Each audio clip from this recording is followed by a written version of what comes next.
Bonjour à tout le monde. On m'a dit, attention, 14 h, il y aura beaucoup de monde et tout le monde va dormir. Non.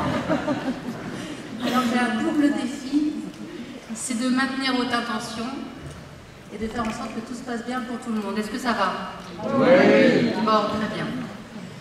Alors, nous aurons pour cette séance plénière en médiation scolaire, ou médiation en milieu scolaire, 6 intervenants, mais je précise d'emblée qu'une des intervenantes, et je crois que notre séance plénière ne fait pas exception à d'autres séances, n'a pas pu venir, puisqu'elle venait du Liban. Elle aurait dû venir du Liban et qu'elle n'a pas obtenu son visa. Mais elle sera présente avec nous à travers une petite lettre qu'elle nous a laissée et que j'aurai le plaisir de vous lire. Tout d'abord, parmi nos 5 intervenants présents, j'ai le plaisir d'accueillir notre grand témoin, Madame Catherine Beghetti-Bizot, qui nous parlera de la médiation au sein de l'éducation nationale et de l'enseignement supérieur.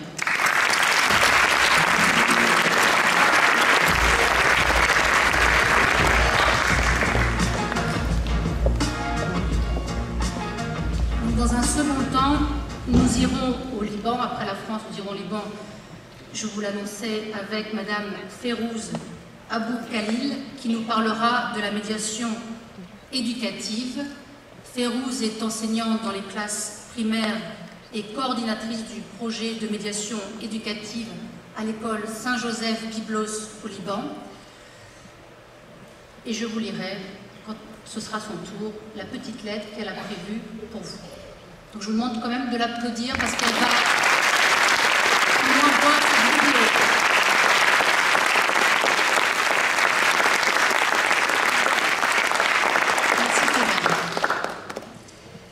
Dans un troisième temps, nous irons, après le Liban, au Royaume-Uni, avec M. Dave Walker, qui nous parlera de la médiation par les pairs en Angleterre. Médiateur, formateur et directeur de CAM Virginie. Alors, pour les anglophones et les francophones, vous avez la possibilité de suivre de manière traduite l'intervention de Dave, également toutes les autres interventions pour ceux qui ne parlent pas français. Donc n'hésitez pas à mettre vos casques. Et le français, je crois que c'est la touche 1. Dans un quatrième temps, nous irons en Belgique avec Madame Joëlle Timmermans qui nous parlera de la médiation restaurative.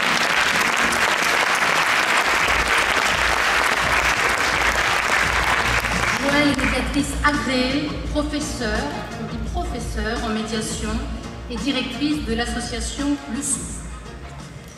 Dans un cinquième temps, nous reviendrons en France avec M. Cédric Gégou qui nous parlera de la médiation sociale.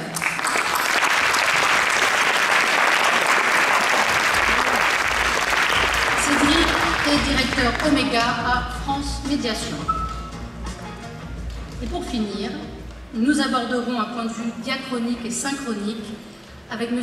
Jean-Pierre Bonafé-Schmitt qui nous parlera de la médiation citoyenne avec l'école.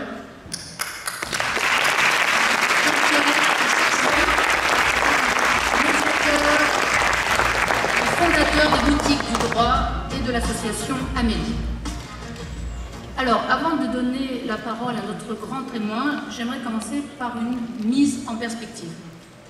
Les médiateurs qui sont dans cette salle, les médiateurs et les médiatrices, vous m'excuserez si je dis plus souvent médiateur que médiatrice, mais vous comprenez bien ce que je veux dire, je précise mon cadre de référence. Donc les médiateurs et les médiatrices qui sont dans cette salle savent que la médiation a prise avec la crise, le conflit et la violence. D'autres termes, on pourrait dire que la médiation a prise avec le chaos. Parler de médiation en milieu scolaire, c'est donc se demander quelle est cette médiation qui est en prise avec le chaos scolaire. Et quelle est donc d'abord, c'est la première des questions, quel est ce chaos scolaire, si tant est qu'il y en ait un. Donc je vais d'abord commencer par un rapide état des lieux qui nous permettra de prendre la mesure des choses. Comment se manifeste ce chaos? On pourrait le dire de mille et une façons. J'ai choisi deux axes. Le premier, c'est ce que j'appellerais les dysfonctionnements d'ordre organisationnel. Et le second axe, pour décrire ce chaos dans l'école, ce serait la violence interpersonnelle. Les deux pouvant être liés. Alors pour ce qui est de la désorganisation, des dysfonctionnements structurels, je crois que tous ceux qui ont assisté à la dernière rentrée sont suffisamment au courant, je parle de la rentrée scolaire en septembre, sont suffisamment au courant directement ou par les médias du fait que l'éducation se trouve aux prises avec, je cite, et ça n'est pas exhaustif, une pénurie de main-d'œuvre et de moyens, une dégradation des conditions de travail, une compétition entre les familles, qui pour obtenir le bon collège, qui pour obtenir le bon lycée, et quand ça n'est pas suffisant, on passe au niveau supérieur et on arrive à un parcours du combattant pour inscrire son enfant dans l'enseignement supérieur. Une baisse aussi du niveau des élèves. La France est 36e par rapport au pays de l'OCDE dans son classement. Une reconnaissance en berne des enseignants. Et last but not least, petit mot pour Dave, eh bien le recrutement des contractuels non formés, non diplômés à la dernière rentrée. Après 30 minutes d'entretien et au mieux 4 jours de formation. Au point que ma fille de 12 ans m'a dit, en parlant de son professeur d'anglais, j'espère que cette séance restera confidentielle, on l'a trouvé dans la rue. Bref, plus que jamais, l'école de Jules Ferry confirme les analyses que Pierre Bourdieu pouvait avoir eues dans les années 60 et les années 70, je parle du sociologue, d'une école en peine à incarner les devises de la République française, liberté, égalité et fraternité. Ça, c'était pour le point sur la désorganisation et les dysfonctionnements organisationnels. Pour ce qui est des violences au niveau interpersonnel, elles se jouent à tous les niveaux, que ce soit entre élèves, que ce soit entre enseignants et élèves, ou que ce soit entre familles et enseignants. Alors, comme les médiateurs aiment bien toujours revenir aux faits, c'est le premier temps dans un processus, je vais en rappeler quelques-uns, mais pas trop, je ne voudrais pas plomber l'atmosphère. Selon une étude de l'UNICEF datant de 2018, donc j'imagine que ça a augmenté, les violences à l'école touchent près de 700 000 élèves. Et un enfant sur 10 serait victime de harcèlement. Et ces violences seraient le plus souvent le fait d'élèves entre eux. Parfois, ce sont les enseignants qui sont mis en cause. Et pas plus tard qu'en juillet dernier, une professeure des écoles a été poursuivie et jugée pour des faits de harcèlement et de violence morale. Mais, le plus souvent, les enseignants sont les premières victimes de cette violence. Il y a 2 semaines, c'était le 21 septembre dernier, à Paris, dans le 3e arrondissement, une enseignante a été menacée de mort par le frère d'une élève qui refusait, une élève de première, qui refusait de retirer son voile lors d'une sortie scolaire. Un an plus tôt, en octobre 2021, à Rennes, c'est une mère d'élève qui a menacé une enseignante. Pire encore, les menaces peuvent être mises à exécution. J'imagine que vous avez tous en tête l'assassinat puis la décapitation de Samuel Paty le 16 octobre 2020. Samuel Paty, qui était professeur d'histoire au collège du Bois d'Aulne, dans une banlieue tranquille de l'Académie de Versailles, pour avoir montré des caricatures de Mahomet. Bref, l'école de la République est en grande souffrance. Alors, que faire? Je me tourne vers le président de la République, qui est, on pourrait dire, le saint patron de ce congrès, et qui a envoyé une lettre le 16 septembre dernier à tous les enseignants, je le cite, pour appeler à transformer l'école en profondeur et revoir toute son organisation. La question se pose donc de savoir si la médiation peut réellement participer de cette transformation de l'école en profondeur que M. Macron appelle de ses voeux, et si oui, comment peut-elle faire? Alors, pour répondre à cette question, peut-être à d'autres encore, nous allons voir avec notre grand témoin, Madame Catherine Becchetti-Bizot, ce qui est possible de faire pour transformer l'école en profondeur. Madame Becchetti-Bizot, qui est médiatrice au niveau de l'éducation nationale et de l'enseignement supérieur. Merci.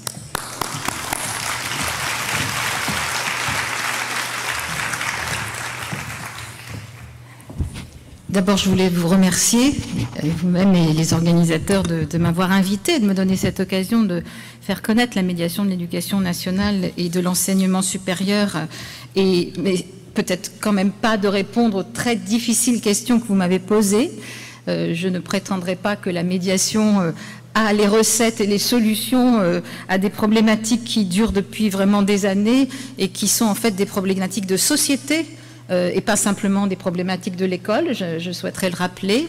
Je souhaiterais aussi rendre hommage à tous les enseignants qui font face à ce que nous venons d'évoquer. Vous avez dit que les violences interpersonnelles étaient renvoyées à des violences organisationnelles. Eh bien, le médiateur de l'éducation nationale et de l'enseignement supérieur essaie d'assurer le lien, justement, de voir comment peut se transformer la relation au sein des établissements scolaires et au sein de la communauté éducative en essayant d'améliorer et de transformer l'organisation globale du système éducatif. Les choses ne sont pas entre ses mains. Il n'est, j'allais dire, que médiateur, mais il favorise et il met en place les conditions qui vont faire qu'un dialogue va pouvoir s'instaurer entre les deux, un dialogue serein, c'est-à-dire une fluidité dans la communication et la compréhension mutuelle.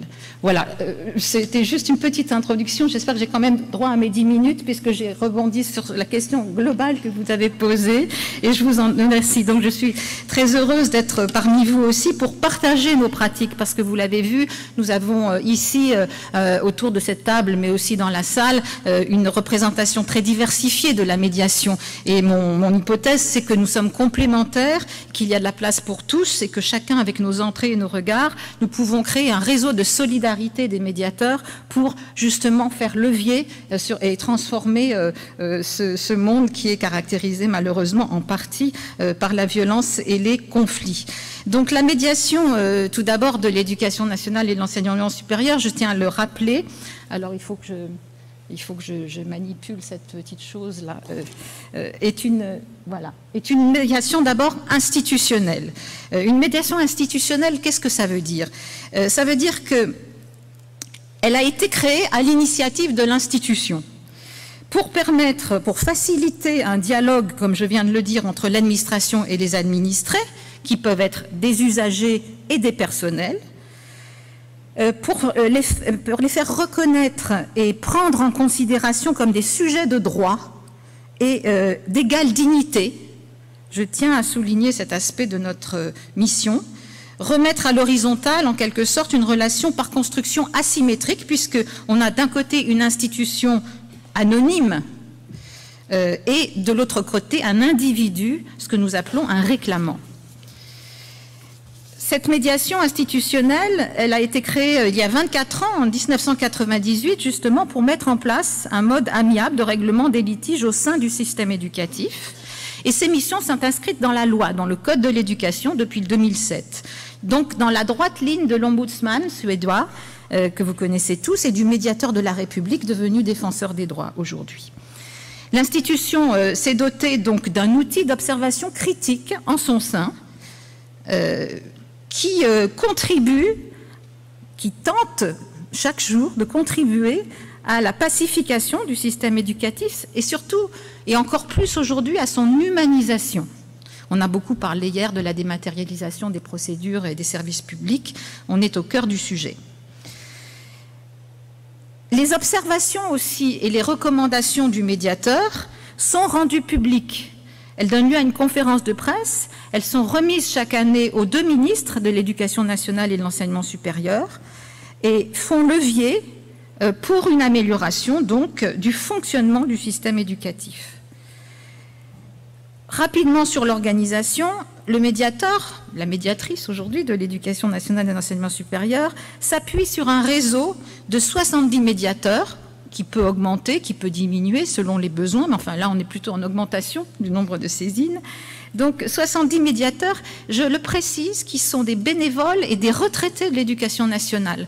C'est ce qui garantit leur indépendance. Ils ne sont plus dans des enjeux de carrière, ils n'ont rien à gagner, ils ont tout à donner de leur expérience et de leur expertise du système éducatif qui leur permet de trouver, de frapper aux bonnes portes, de réagir rapidement, d'être diligents et de trouver des solutions plus rapides, moins coûteuses qu'un long contentieux, comme on l'a évoqué hier dans plusieurs tables rondes. Donc, ce sont des médiateurs formés à la médiation dans un cadre de haut niveau de l'éducation nationale, diligents, compétents, comme je viens de le dire. Ils ont fait la preuve pendant leur carrière précédente d'une capacité à entrer en dialogue, à gérer des crises, par exemple quand il s'agit d'établissements, d'anciens chefs d'établissements, de gros établissements en zones sensibles qui ont été habitués à la négociation avec les familles, avec les acteurs, avec les parents, avec l'administration, avec les collectivités, des gens qui ont déjà ça dans leur ADN et dans leur expérience et qui ont cette compétence-là de médiation, mais qui sont quand même formés à la médiation quand ils arrivent malgré leur âge et malgré leur expérience. Ils ne sont donc pas sous l'autorité des services académiques. C'est pour ça que nous avons fait le choix, depuis le premier médiateur en 1998, de choisir des retraités. Ils ne sont pas sous l'autorité et sous la hiérarchie académique. Ils interviennent dans les établissements scolaires de plus en plus souvent, comme auprès de l'administration, administration académique ou administration centrale des ministères. Ils jouissent donc d'une autorité morale qui est reconnue et qui leur permet d'organiser à leur manière et comme ils l'entendent, sans recevoir d'injonction ni d'instruction, leur médiation. C'est très important parce qu'on a beaucoup évoqué depuis le début la question de l'indépendance et de l'impartialité, et je tiens à le souligner, à rendre hommage à ce travail des médiateurs qui le font de manière totalement désintéressée.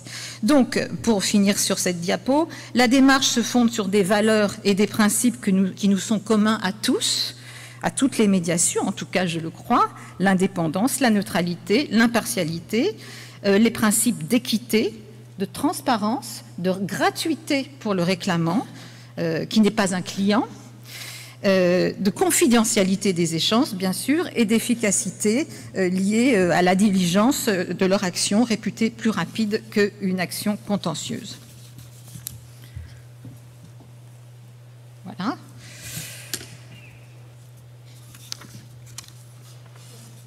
Dans sa pratique, maintenant, et dans sa démarche, la médiation est, à mes yeux, consubstantielle de l'acte éducatif, sous trois aspects, au moins 3 aspects.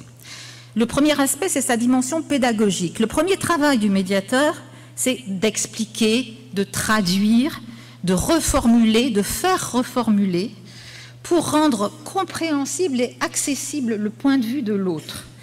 Alors, on fait reformuler, on ne reformule pas, mais quand la personne est en difficulté de langage, en particulier le langage administratif est très difficile à comprendre et à manipuler, donc il aide la personne à formuler ce qu'elle attend, ce qu'elle demande, ce qu'elle ressent, et à expliquer. Et le médiateur sollicite aussi du côté de l'administration une explication des motivations des décisions qui sont prises. Donc, rendre accessible le service public aux personnes, c'est un enjeu d'accès aux droits, tout simplement. Et c'est ce qui nous relie d'ailleurs aux défenseurs des droits, dont nous sommes le représentant, le correspondant au sein du ministère. Pour cela, donc, le médiateur, comme je l'ai dit, crée les conditions d'une communication fluide et équilibrée entre les deux. C'est une médiation asymétrique par définition. Le médiateur essaie de rétablir une symétrie, une égalité entre une institution et un individu particulier. Le deuxième aspect, c'est la dimension éducative et formative, en quelque sorte, de la médiation. Nous partons de l'hypothèse que chaque individu est capable, a la capacité à progresser, à s'améliorer. Et deuxièmement, que le bien-être de l'individu, son épanouissement, conditionne sa réussite scolaire ou professionnelle. Ces deux hypothèses-là sont très importantes pour asseoir la pratique de la médiation. Le conflit est une opportunité de transformation et de progrès, en quelque sorte.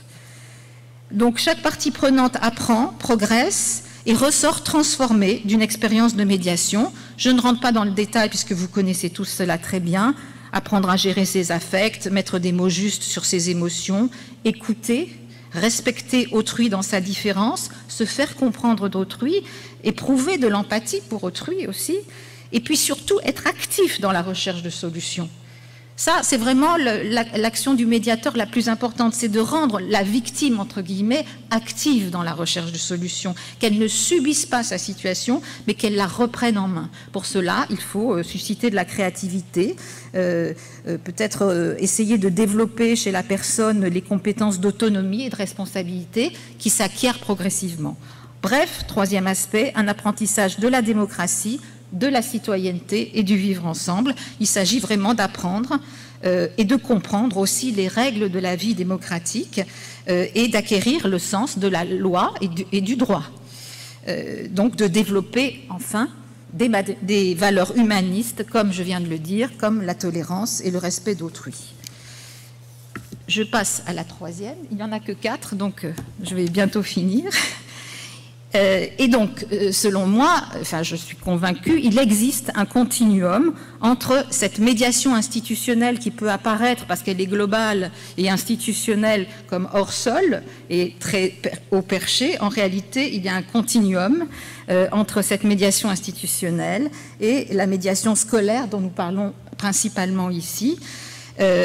En particulier, et là, pour rentrer un peu dans le détail, nous traitons un nombre croissant de saisines qui concernent les incidents de vie scolaire que vous avez évoqués, qui sont vraiment au cœur de l'actualité. L'année dernière, près de 4200 saisines dans ce domaine, qui couvrent à la fois les conflits parents-établissements, les problèmes de comportement et de sanctions disciplinaires, le harcèlement, la prévention de la violence, les discriminations, les maltraitances, tout ce que vous avez dit. Les problèmes aussi, je tiens à le souligner parce que c'était une grosse partie de notre travail lié à la scolarisation des élèves en situation de handicap, des contestations sur les évaluations, la note, les examens, l'absence des professeurs, des conflits d'autorité, etc. Je passe très vite puisque vous allez en parler, mais en tout cas, les médiateurs académiques dont je vous ai parlé tout à l'heure, interviennent sur ces sujets-là. Et sur les 18 000 saisines que nous traitons par année, il y en a plus de 4 000, voire 4 500 qui concernent ces sujets donc, et qui sont en augmentation. Voilà, donc nous avons des leviers d'intervention sur ces sujets-là. D'abord la connaissance du réseau, comme je vous l'ai dit, du réseau éducation nationale qui fait que les médiateurs sont déjà formés et armés pour gérer et faire dialoguer les acteurs en toute légitimité. Ils sont écoutés, ils sont respectés. Ils agissent aussi, ils s'appuient sur un réseau de partenaires. Ces partenaires peuvent être des acteurs du système éducatif, comme les référents harcèlement, par exemple, les référents laïcité. Le système éducatif s'est doté ces dernières années de plusieurs réseaux de référents, qu'on appelle d'ailleurs le carré régalien, on pourrait en discuter par ailleurs, mais aussi des réseaux associatifs. Par exemple, pour le programme phare, le programme de lutte contre le harcèlement en milieu scolaire, nous nous sommes beaucoup appuyés sur des personnes ressources comme Corinne Nonin, par exemple, que vous connaissez tous, de la ROEVEN, ou d'autres acteurs associatifs qui pratiquent la médiation et qui ont constitué des ressources de formation pour l'ensemble du réseau. Donc une démarche globale qui favorise la diffusion des ressources et de la culture de la médiation à tous les niveaux du système éducatif. Pardon. Dernière diapo. Les leviers. La médiation, levier d'une transformation systémique, vous m'avez demandé. Notre médiation, enfin la médiation en général pour moi.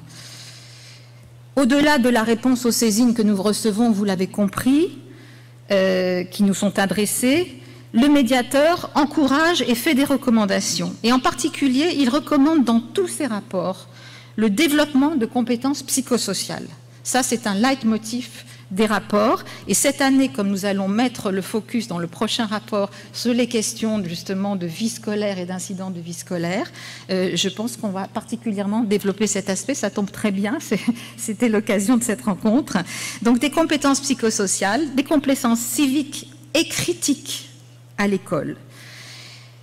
Dans les programmes d'enseignement, je ne m'attarde pas, il faut que dès les petites classes, dès la maternelle, ces compétences-là soient développées, qu'elles soient inscrites dans les programmes. D'ailleurs, il y en a pas mal déjà inscrites, mais il faut savoir les mettre en œuvre.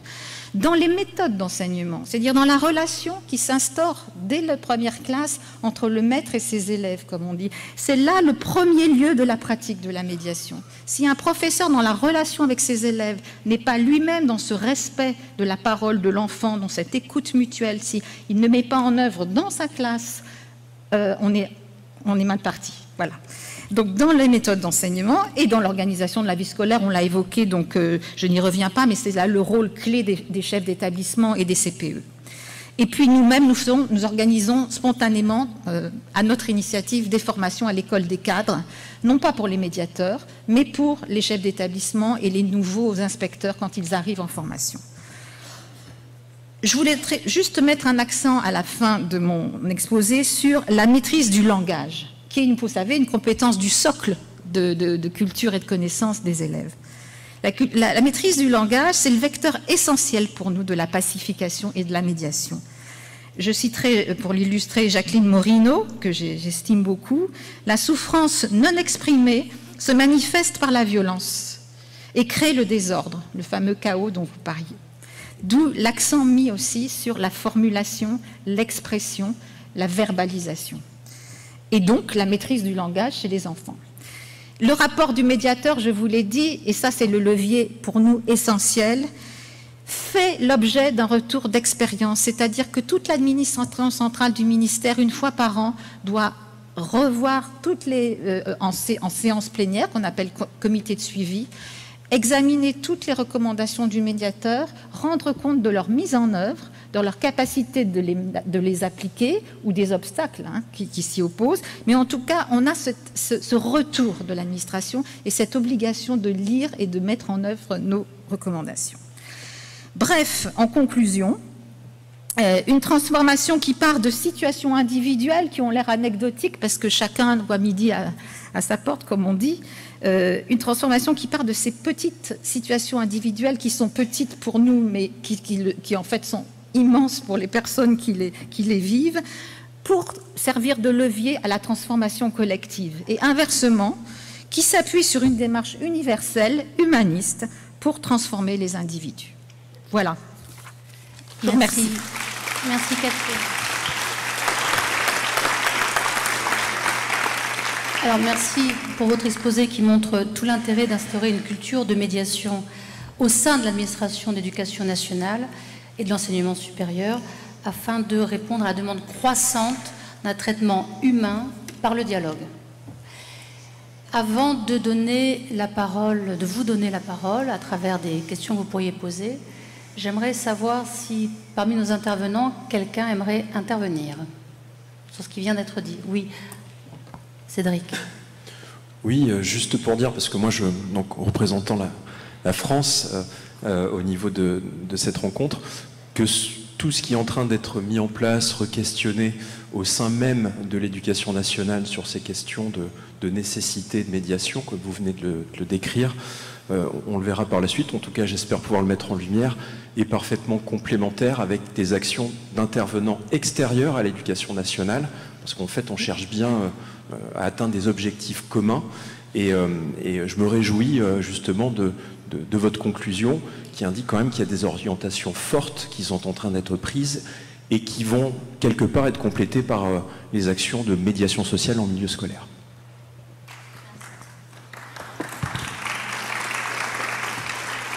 Alors, est-ce que certains d'entre vous aimeraient poser une question à notre grand témoin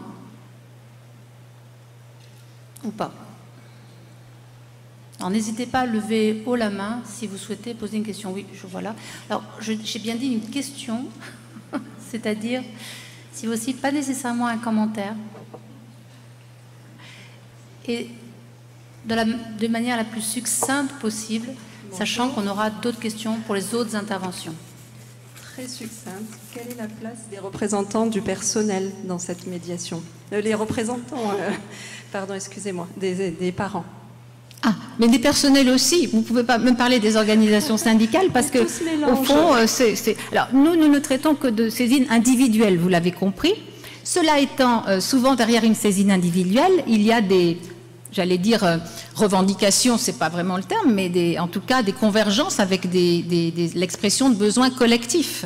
Et c'est d'ailleurs très intéressant de voir qu'à travers le petit bout de la lorgnette d'une réclamation individuelle, en fait, souvent on tire un fil qui soulève tout un pan, un champ entier de difficultés, de dysfonctionnements et qui peuvent être soulignés et mis en lumière par les associations de parents d'élèves, par les syndicats, voilà.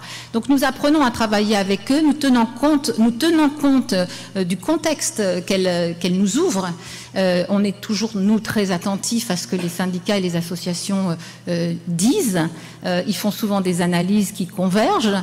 On essaie aussi de compléter par notre vision du système éducatif en expliquant, en informant, parce que l'information fait partie de la pacification, ce travail d'explicitation et d'information dont j'ai parlé au début.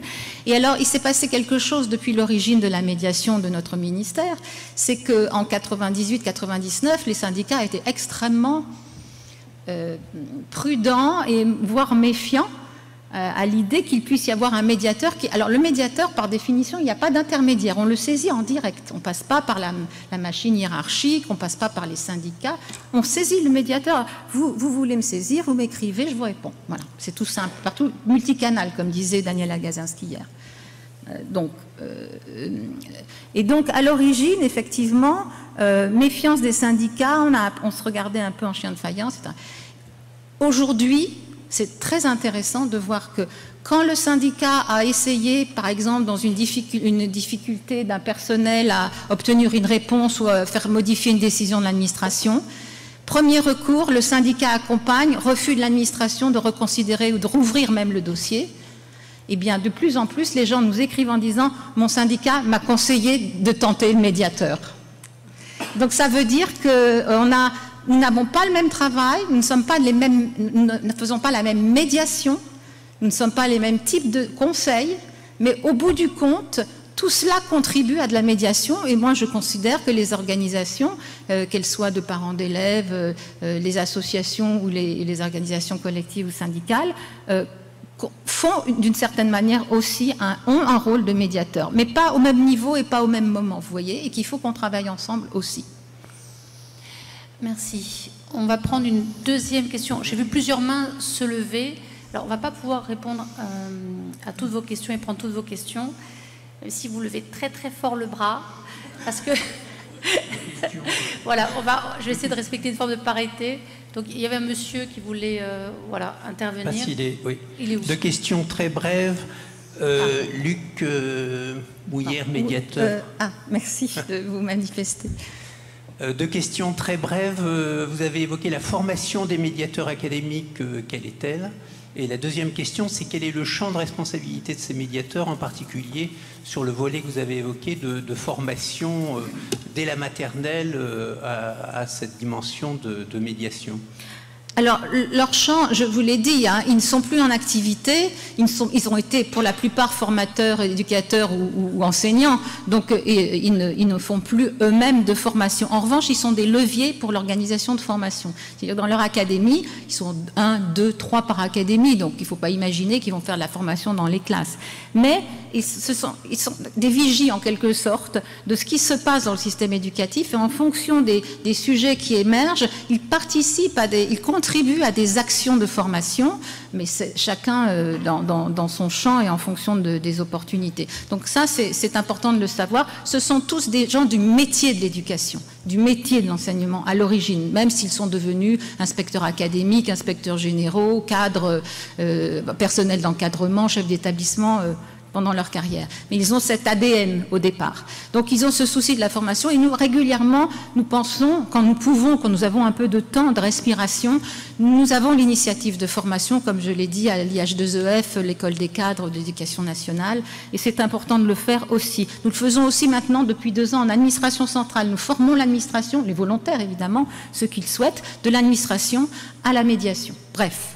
Je referme la parenthèse. Eux-mêmes, comment sont-ils formés? Alors, tout médiateur académique, quand il arrive dans mon réseau, quand nous le recrutons, le médiateur académique a une formation, en partie avec des médiateurs, des formateurs du CNAM, et en partie entre pairs, c'est-à-dire que nous faisons des études de cas, nous faisons de l'analyse de pratique, nous leur donnons les outils, parce que nous avons beaucoup d'outils en médiation. Ça, c'est une petite formation initiale pour des gens qui sont déjà rompus, hein, il faut quand même le dire, à l'exercice, et qui ont été choisis pour ça, parce qu'ils ont déjà cette formation et cette expérience. Mais quand même, nos outils, nos démarches, les postures, leur changement de posture, c'est très important. L'indépendance, les valeurs, les principes font l'objet d'un rappel et d'une formation initiale. Mais surtout, nous les formons en continu, puisque nous sommes en séminaire tous les 3 mois à peu près, nous les réunissons en mars et en février, en mars et en octobre pour tout dire, avec l'ensemble du réseau. Et là encore, on fait venir des formateurs, des conférenciers. Voilà, Monsieur Bonafé-Schmidt est venu une année, Monsieur Benatar, que vous avez entendu ce matin, est venu aussi. Vraiment, nous avons ce souci de la formation continue. Et la meilleure formation, c'est la formation par la pratique et entre pairs. Et entre pairs d'une même culture et d'un même univers. Donc voilà, pour répondre à votre question. Non, on va devoir arrêter malheureusement parce que... Désolée, on aura peut-être d'autres... Et malheureusement, on ne va pas pouvoir prendre d'autres questions par la suite et peut-être que vous aurez encore plus envie de poser d'autres questions par la suite. Donc merci Catherine.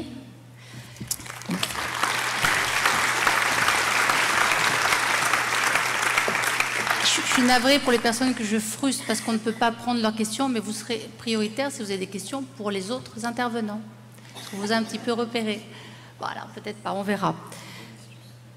Alors, à présent, on va aller du côté du Liban.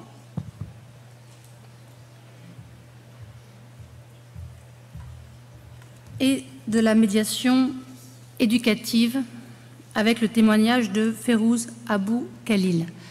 Elle nous avait envoyé bien évidemment des vidéos et les conditions au Liban sur lesquelles je ne vais pas m'étendre parce que je pense que l'émotion va me saisir et je ne serai pas en capacité de poursuivre, font que ce n'était même pas possible d'envoyer les vidéos. Pour faire bref, les Libanais qui sont là-bas et je crois ceux qui sont aussi ici nous disent que c'est pire que la guerre, sachant qu'ils ont bien connu la guerre.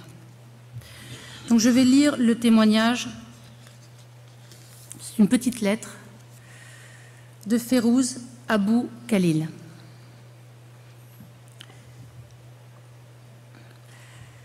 Bonjour à tous. Je suis Férouz Abou Khalil. Je n'ai malheureusement pas pu être présente avec vous aujourd'hui. Malgré tout, je souhaitais vous partager la transformation que la médiation éducative a opérée sur moi en tant qu'enseignante. En 2019, je me suis inscrite au DU de médiation éducative organisé par l'Université Sainte-Famille, USF, avec le Centre d'enseignement des modes amiables, CEMA. En 2 ans, j'ai suivi 360 heures de formation. Et je dois dire qu'il y a un avant et un après cette formation à la médiation éducative qui m'a transformée comme je ne l'aurais jamais imaginé. Avant, comme toute enseignante, je cherchais toujours à donner le meilleur de moi-même à mes élèves, à être à l'image de la bougie qui éclaire le chemin des autres. Mais est-ce que le meilleur pour moi est nécessairement le meilleur pour mes élèves? Chers spectateurs, chers auditeurs, j'aimerais à cet instant que vous reveniez à vos souvenirs d'enfance, lorsque vous étiez encore à l'école. Les premiers souvenirs qui vous viennent à l'esprit confirment-ils cette image de la bougie qui éclaire? Ou peut-être voyez-vous aussi une bougie qui brûle quand l'enseignant critique, interdit, ordonne, menace, ou punis? Les réponses ne seront pas semblables, mais je sais qu'elles seront toutes valables. La médiation m'a appris cette règle d'or que personne n'a tort. Chacun a raison de son point de vue, même un enfant, même un élève. Avant, devant un élève turbulent, maladroit ou agressif, je croyais qu'en parvenant à garder mon calme et protéger le bon fonctionnement de ma classe, j'étais une bonne éducatrice qui contient un élève insupportable. Mais mon autosatisfaction était proportionnelle à mon incompréhension de ce qui se passait réellement pour l'élève perturbateur. À présent, je vois un enfant qui souffre et qui ne sait pas dire sa souffrance autrement que par un comportement turbulent, maladroit ou agressif. Je suis plus attentive aux non-dits et aux mal-dits, aux ressentis refoulés, aux besoins non satisfaits, aux bonnes intentions non exprimées. À présent, je n'écoute plus seulement mes élèves à travers une grille d'évaluation de leur plus ou moins grande conformité à mes attentes. J'écoute ce qu'il y a de vivant en eux, y compris lorsque cet élan vital vient générer du chaos dans l'ordre de ma classe. Avant, je croyais que l'élève se définissait par son comportement. Un bon élève, c'est un élève qui a de bonnes notes. Un mauvais élève, c'est un élève qui a de mauvaises notes. Maintenant, je peux voir l'enfant qui a de mauvaises notes sans me dire que c'est un mauvais élève. Je le vois à travers un processus. Je sais qu'il peut changer et je sais que sa capacité à changer vers le meilleur de lui-même va fortement dépendre de ma manière de communiquer avec lui. Avant, j'étais focalisée sur l'objet enseigné, la matière, la discipline. Maintenant, je ne considère plus seulement les compétences scolaires. Je m'intéresse d'abord à l'élève comme une personne à part entière. J'ai pris conscience de l'impact que mon comportement, ma manière de m'adresser aux enfants, pouvait avoir sur leurs résultats, indépendamment de leur plus ou moins grande intelligence. J'ai appris à accepter de ne pas tout savoir pour m'ouvrir à leurs compétences et à leur vision des choses. Ainsi, en cas de problème ou de conflit, ce n'est plus moi ou les adultes responsables qui prenons seuls les décisions et imposons les solutions. C'est à travers l'écoute active et empathique de ce qui s'est passé pour chacun que mes décisions seront prises de manière plus juste et mieux acceptée. En me formant à la médiation éducative, je n'ai pas juste appris ce qu'était la médiation, comment faire de la médiation, ou encore comment l'enseigner aux élèves. J'ai transformé mon regard sur l'enseignement, sur moi-même et sur les élèves. En un mot, j'ai repensé mes priorités. Pour conclure, avec la médiation éducative, il me semble que j'ai gagné en efficacité parce que j'ai appris à regarder les élèves autrement, c'est-à-dire dans leur humanité, et j'ai appris à penser autrement, c'est-à-dire avec eux. Je vous remercie.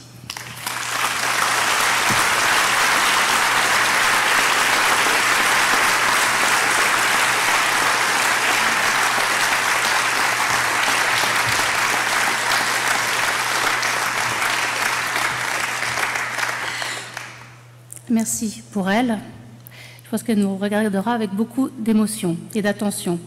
Est-ce que l'un d'entre vous souhaiterait réagir à cette lettre? Non, Cédric?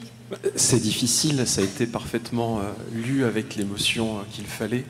Donc voilà un immense respect pour ce qui est fait dans les conditions telles que tu nous as décrites. Voilà, c'est tout ce qu'on peut dire. D'accord.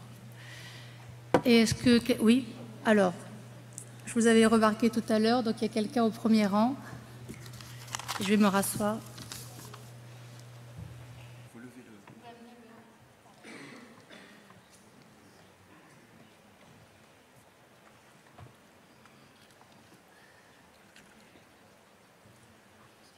Merci.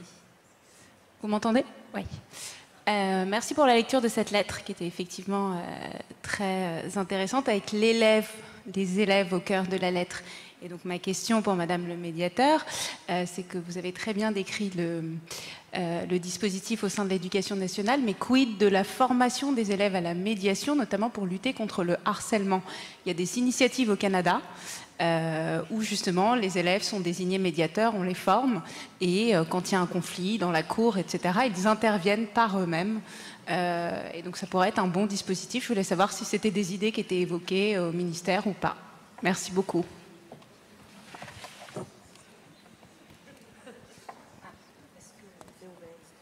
Oui, je vous remercie pour votre question. D'abord, en relation avec ce qu'on vient d'entendre, la lettre, qui est une magnifique lettre, mais qui montre bien ce qu'on évoquait tout à l'heure, c'est que le premier médiateur, c'est l'enseignant. Et c'est pour ça que c'est dans les classes que ça doit commencer. Parce que l'enseignant, le professeur, le maître, c'est d'abord quelqu'un qui, normalement, dans sa classe, doit organiser pas simplement un enseignement vertical de contenu, de savoir, mais aussi une circulation de l'intelligence et des savoirs dans la classe. Et donc qui doit faire en sorte que son élève, ses élèves, qui sont d'abord des enfants avant d'être des élèves, n'oublions pas, des enfants, parce que c'est un individu dans sa globalité et pas juste un individu caractérisé par sa scolarité. Donc le maître dans sa classe est le premier acteur de la médiation. De même qu'au niveau d'un établissement, le chef d'établissement est aussi le premier médiateur. Je le dis parce que ça a un lien direct. Quand on est professeur, on est médiateur. Quand on est chef d'établissement, on est médiateur. Mais tout ce qu'on a entendu dans cette lettre nous invite à nous interroger sur la réalité de la pratique de l'enseignement. Est-ce qu'aujourd'hui on enseigne encore comme ça? Est-ce que depuis des décennies on n'a pas instauré une forme scolaire et un modèle descendant qui est complètement à l'opposé de ce que la médiation promeut? Voilà. Donc, pour moi, alors pour ce qui est de la lutte, de la prévention surtout du harcèlement en milieu scolaire, eh bien évidemment, au cœur du programme que vous devez connaître, le programme phare qui s'inspire d'autres programmes comme la méthode Kiva, par exemple, finlandaise, ou qui s'est appuyée sur des méthodes comme la méthode de la préoccupation partagée. On est là qui s'appuie, mais qui en plus les met au cœur du dispositif du programme phare, avec de la formation et des ressources pédagogiques produites pour l'ensemble des enseignants qui souhaitent se former et qui ensuite forment leurs élèves. Donc on a bien sûr non seulement une volonté, une dynamique qui est en train d'être initiée, hein. Je ne dis pas que ça existe depuis 20 ans, c'est nouveau, mais il faut quand même rendre hommage à cet énorme travail, cette énorme réflexion qui s'appuie sur, alors peut-être pas de la médiation par les pairs, parce que ce qui est très discuté, c'est de savoir si on peut confier à des élèves seuls le traitement du harcèlement entre pairs en milieu scolaire. C'est un poids énorme, il y a toutes sortes de relations sociales très complexes et psychologiques qui sont en jeu. Donc pour nous, et je crois aussi pour le ministère et pour le programme phare, qui n'est pas mon programme, mais qui est un programme que j'ai essayé d'accompagner à mon niveau, l'idée qu'il faut un encadrement et une formation d'adultes pour encadrer et accompagner une pratique de médiation entre élèves. Et que ça peut être une solution plutôt en prévention du harcèlement, comme celle de la formation des compétences psychosociales, etc., qu'une solution de remédiation ou de traitement du harcèlement qui ait fait appel à vraiment d'autres acteurs et d'autres approches que la médiation entre pairs. Alors, merci pour la question qui permet de faire la transition avec le prochain intervenant. En l'occurrence, on va aller en Angleterre avec Dave Walker. It's your turn. Et Dave va nous parler de son expérience comme médiateur et formateur au sein de l'association CAL Mediation et de la médiation par les pairs.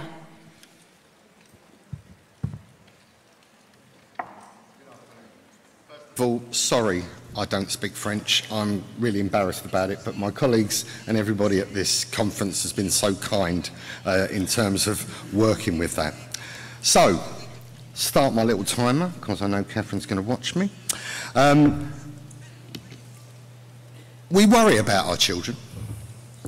We worry about the air pollution. We worry and educate them in terms of alcohol and cigarettes and drugs and the impact and consequences of those subjects. My view, we don't do enough about conflict that happens in the school life and everywhere else. When you go home this evening, either to your hotel room or your apartment, put the news on. I would say 60% at least of news reports are conflict.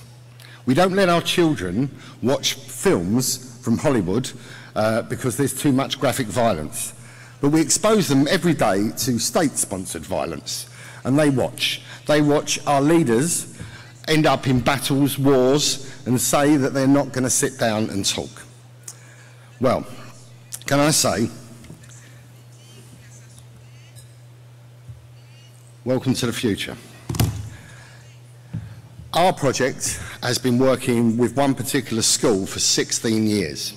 In that time, we've trained 500 young people to be mediators. And it's not just that. We work with them closely. Every single week, we are in that school providing supervision and airtime to those mediators. They mediate basic disputes between pupils. They mediate harassment. They mediate hate crimes. They mediate issues around gender. They get quality training and quality supervision. These guys are 16 when they trained. We actually train in primary schools at the age of 7. What we've witnessed is they are desperate to learn how to be a mediator. I went into a primary school and trained a group of pupils at the age of 10 years of age. They operate for 1 year. At the end of that year, we say goodbye to that group and stand up in the school and say to the following year that has the opportunity to apply, who would like to be a mediator? The whole year group put their hands up. It is something that young people are desperate to do. You will hear in a little while some video footage. You will hear those students say, once a mediator, always a mediator. We have mediators that we've trained at 7 years of age that have ended up going to a secondary school where we are and then becoming a mediator from 16 upwards. We have student mediators that have left being a peer mediator that are now on our board of trustees. But we had a light bulb moment. We were working in the community. Our centre works with high conflict, neighbour disputes, and we'd also gone in and trained in a school. And we turned and said to some of the teenage mediators, we could have done with you last night out on one of the housing estates we were working on. We had a light bulb moment. We realised that these young mediators actually put in more mediation hours than some of our adult mediators. I would argue some of them are more skilled than our adult mediators because the amount of casework they get. Over 4,000 cases now they've done in Bacon's College. They run that project. We tell them, even when they're 7 years of age, this is your business, this is your organisation. What they do in primary schools is 2 mediators will be in the playgrounds wearing these little mediator badges, and 2 mediators will be waiting in the school in a room designated to take that case. The mediators in the playground spot the mediation, they bring the students through to the mediation room, they get mediated. I must tell you a very quick story. We wanted to advertise our peer mediation and we advertised it and we had head teachers, child psychologists, principals of colleges all come along. And I took 4 of my 10-year-old mediators along to role play. They showed them a role play of what a mediation looks like, and at the end of it, I invited them to ask questions. A child psychologist said, do you feel that situations within the home sometimes trigger into the situations you deal with? One of the 10-year-old mediators looked at the other 3 and said, can I answer this question? And they went, yes. He went, I don't know. All I know is they come in upset and angry and they go out happy. That's what it is to a 10-year-old mediator. It is important our children get the opportunity, 1, to train as mediators, but on top of that, they must have the opportunity in a school to go through mediation. In Bacon's College, it's now part and parcel of life. 16 years we've been in now. Jerome was talking earlier at the last plenary about a restorative city. That college is a restorative school in a way. It's all rock and roll, mediation, restorative justice, in my view. And I think that's what that school's achieved by doing that. Now, as I said, if you haven't got peer mediation, I would recommend you get involved. I've been doing this for 36 years on various projects. I'm a gangs mediator, so I also work on shooting, stabbings and homicides, and see the consequences of how conflict starts and then mushrooms out into the outside community. If you can get the opportunity to work in a school, do it. Go into your child's school, your grandchild's school, find out why they've not got mediation. See if you can offer them mediation. But don't just go in there and give them training, give them a certificate, pat them on the head and walk away. That's not good enough. You've got to have a long-term relationship with that school. We are a community mediation centre and we provide peer mediation too. We have been there for 36, 37 years. We will be there for the next 37 and we'll be there as long as that school is there. The teachers say they cannot do without that group. Using them outside school, like I said, they're highly skilled, they're highly trained, they're supervised and they are superb. We've used them on cases outside that involves big antisocial behaviour on estates. We've used them when we got a case passed through for us where a dad felt his son had been radicalised at university, took his passport, took his laptop and stopped him from coming home. Myself and one of that team sat down and mediated it. That resulted in them crying and hugging each other and resolving it. Don't underestimate the power of what young people can do. They are like moths to flames. They are so attracted to this. I actually went in, trained in my school where I went to school as a primary student, and there was a lad there from Pakistan. English wasn't his first language. And he said every time someone, because they have a rota system, like I said, it's run like a business. They've got to have 4 on call every single day. And if one of them's sick, then one of them will step up. This kid, this boy, stepped up every time. And he said to me, Dave, I may not be top at English, I may not be top at maths, but I'm the top mediator in this school. That's how proud he was. I'm going to play the video now, if I may. I'm going to click on, I hope I hit the right button. Is it? A mediator for life. You might not realize it until you get out, but that is it. From the moment that you started doing the application, I think that's how they're still processing recruiting mediators. Once you start in that process, at the beginning it feels a bit shallow. You feel like, oh no, I'm just being me. No, you've been a mediator. You wipe away off who you are. You put on that mediator face and garment on, and yeah, you are mediator for life. I stopped in 2009 and we're 2016, and I can still take a case and deal with it as a mediator. So do enjoy your time and it will help you for life. It was the best. I think personally it's changed the way I think about the world. I'm less bitey towards conflict. I'm far more calm, I'm laid back. I think about situations as a whole rather than in isolation. And at the moment I'm part of the military and it's very hierarchical and everyone thinks that it's all about shouting, but a big part of being a leader in the military is something called emotional intelligence, and mediation has helped me massively with emotional intelligence, which is about being able to read people, being aware of different people's situations, having empathy, and really putting yourselves in someone else's shoes. So that's something that I really value now and something that I'm quite good at thanks to the lessons that Dave and Mel taught me 4 years ago.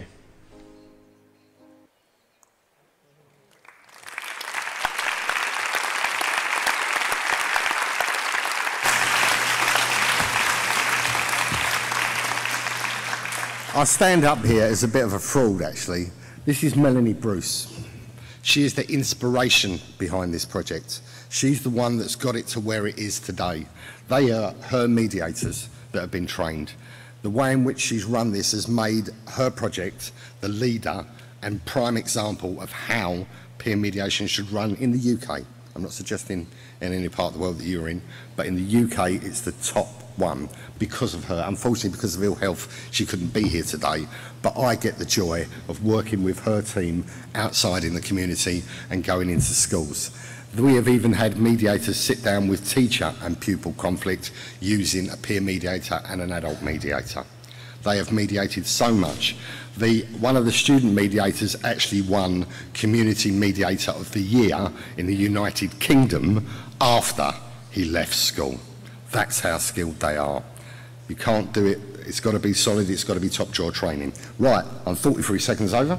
So I would say thank you very much for listening. Get out there, change the world, do it in your area.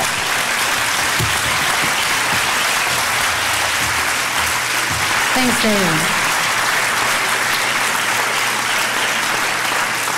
Merci pour votre exposé qui montre la capacité des élèves à être médiateurs et la transformation que cela va opérer chez les enfants eux-mêmes. Eu égard à l'heure, nous n'aurons la possibilité d'avoir qu'une seule question. Devant. Mais vous pouviez attendre un petit peu et il y a d'autres choses qui peuvent être intéressantes. Hein. Alors.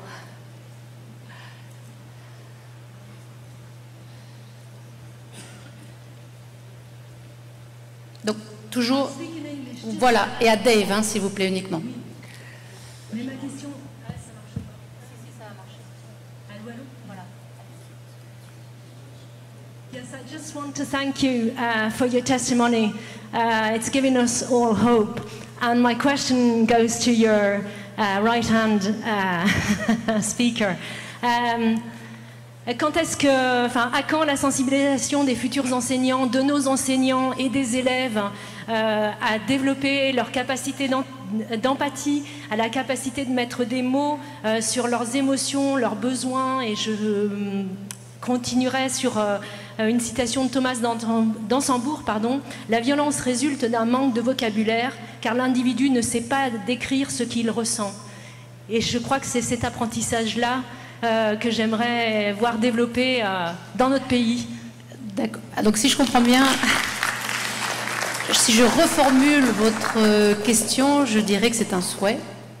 Et que vous avez exprimé un souhait qui va peut-être, dont vous aurez certains éléments de réponse. Malheureusement, ça n'est pas possible, mais peut-être pour les autres, vous êtes repérés. Non, malheureusement non. Mais pour les autres, très volontiers. Aussi, idem. Alors, eu égard au temps, je préfère qu'on avance. Et puis s'il nous reste du temps, vous pourrez garder bien vos questions et vous pourrez, bien évidemment, une fois que tout le monde sera passé, poser la question à qui vous le souhaitez. Alors, après le Liban et l'Angleterre, nous allons revenir en Europe continentale, on va dire, avec Joël Timmermans, plus précisément en Belgique. Joël qui va... Merci.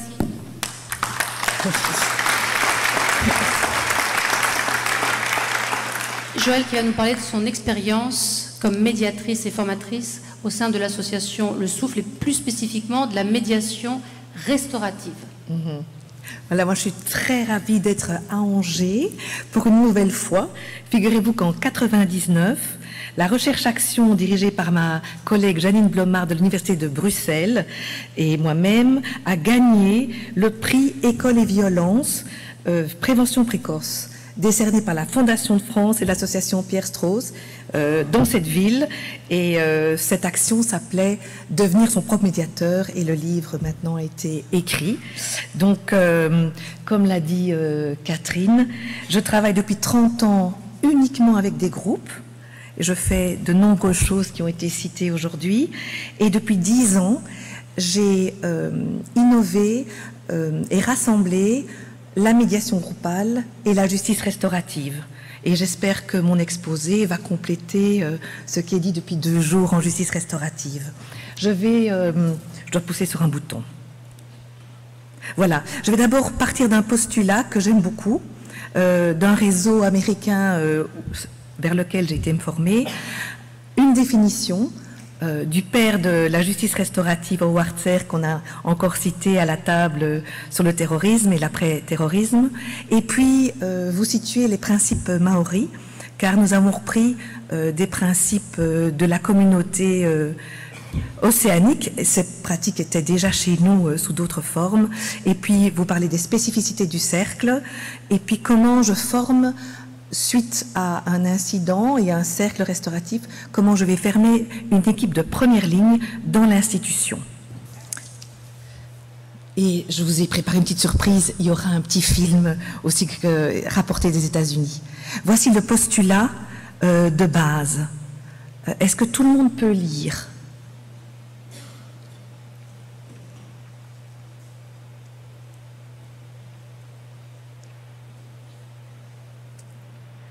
Voilà, ce postulat de base est très important de faire avec les personnes.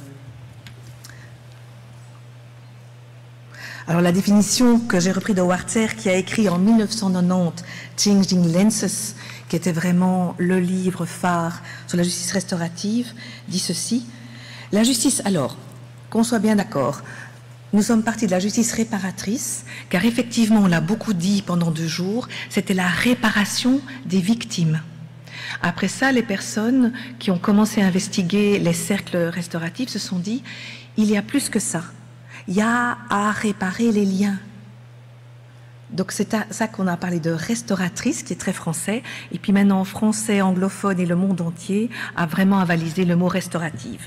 Donc ici, je reprends le français, mais je fais de la justice restaurative actuellement.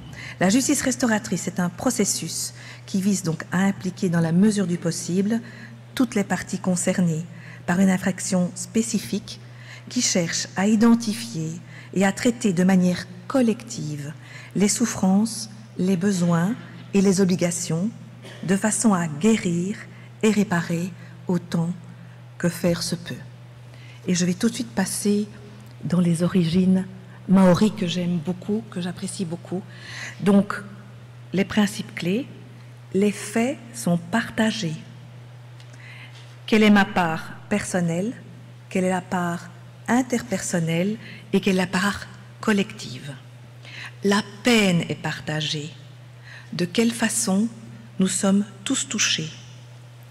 L'accord va être partagé sur la réparation parce que la responsabilisation va être partagée. Comment pouvons-nous tous soutenir les acteurs? Nos besoins sont partagés. De quoi avons-nous tous besoin pour aller de l'avant? Et puis l'opportunité, on dit toujours d'une crise est une opportunité. Qu'avons-nous appris ensemble? Et je vous propose, avant de vous montrer comment j'organise un cercle, un petit film. Je propose qu'on lance la vidéo préparée par la belle équipe du Congrès.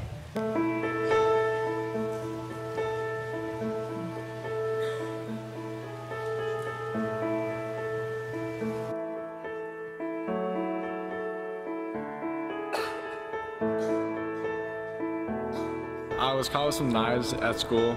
Me and 2 friends ditched, and then they searched my car and found some knives. And so instead of being on probation, I came here. Sitting in a circle, talking about what we did and how else it could have gone wrong, and just breaking it down into pieces was, well, it helped me understand how the situation could have gone worse, or what else could have happened, and then how I can get back to society, to the community. We learned take responsibility for our actions and learn the kind of things that we do affect other people. At the Restorative Conference, the youth sits down in a face-to-face meeting that lasts for about 2 hours. And they're meeting with all the people that they've impacted. And those people are the victims and the community members and school teachers, principals, law enforcement, and families. So everyone at that conference gets a chance to speak and be heard and to share how they've been impacted by the incident of wrongdoing. And importantly, the victim gets a chance to tell their story, to tell the story of how their life has been affected by the young man's behaviors. And this chance to tell their story can be quite important for the victim's healing. And it's in this face-to-face dialogue at this restorative conference that the youth gets to really understand the full and deeper impact of how his actions have affected others. When we get to the face-to-face And when the kid gets to hear how what he did impacted someone who's volunteering their time to be there, is very powerful. And I would say 99% of the time, the kids go inward and they're able to reflect back and go, wow, I didn't realize.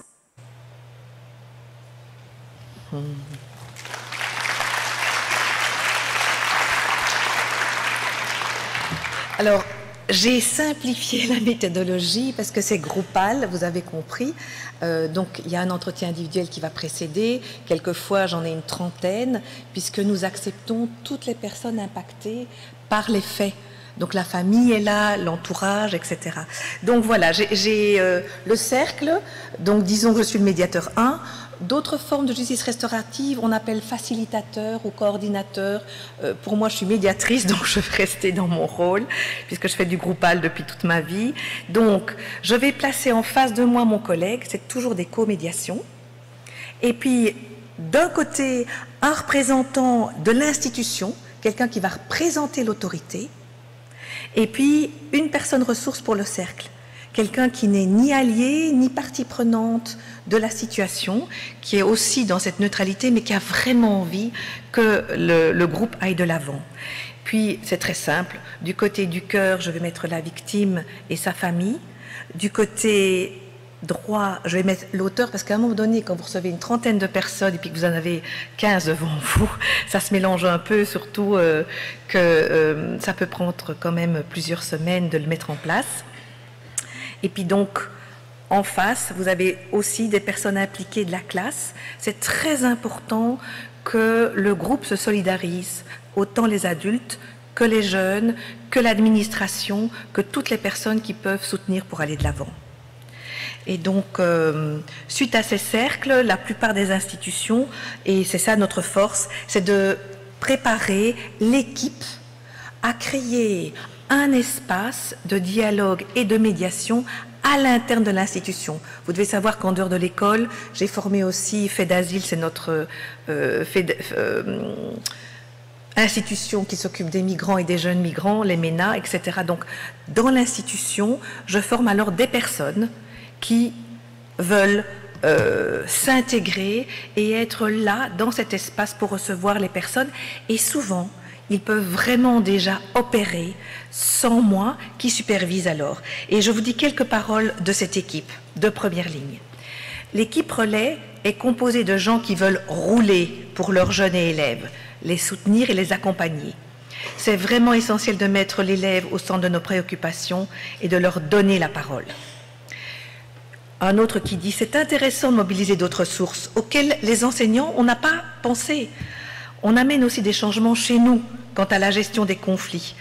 Et rien que la perspective, comment est-ce qu'on va aborder les situations en collaboration avec les familles. Vraiment, la culture restaurative permet de remettre du dialogue entre tous les intervenants. De plus, nous avons besoin d'une image positive de notre institution, de nos élèves et de notre travail. Alors, pour l'instant, ça ne touche qu'une partie de la communauté éducative. Et pourtant, c'est vraiment nécessaire, cette action globale, d'apprendre à travailler ensemble, d'apprendre à mieux se connaître et à réfléchir ensemble comment nous voulons faire vivre le système mis en place. Et alors j'adore, je vais terminer avec ça. C'est une parole d'un élève qui a participé à un cercle. Et en fait, il faut 3 réunions. Une pour comprendre, une pour essayer et une pour arrêter.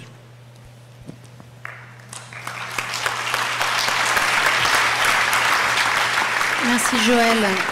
Merci pour votre exposé qui montre tout l'intérêt pour l'école et les médiateurs de se doter de cercles restauratifs afin d'offrir au-delà de l'accord la restauration de la relation et la réparation de chacun dans son humanité et sa communauté.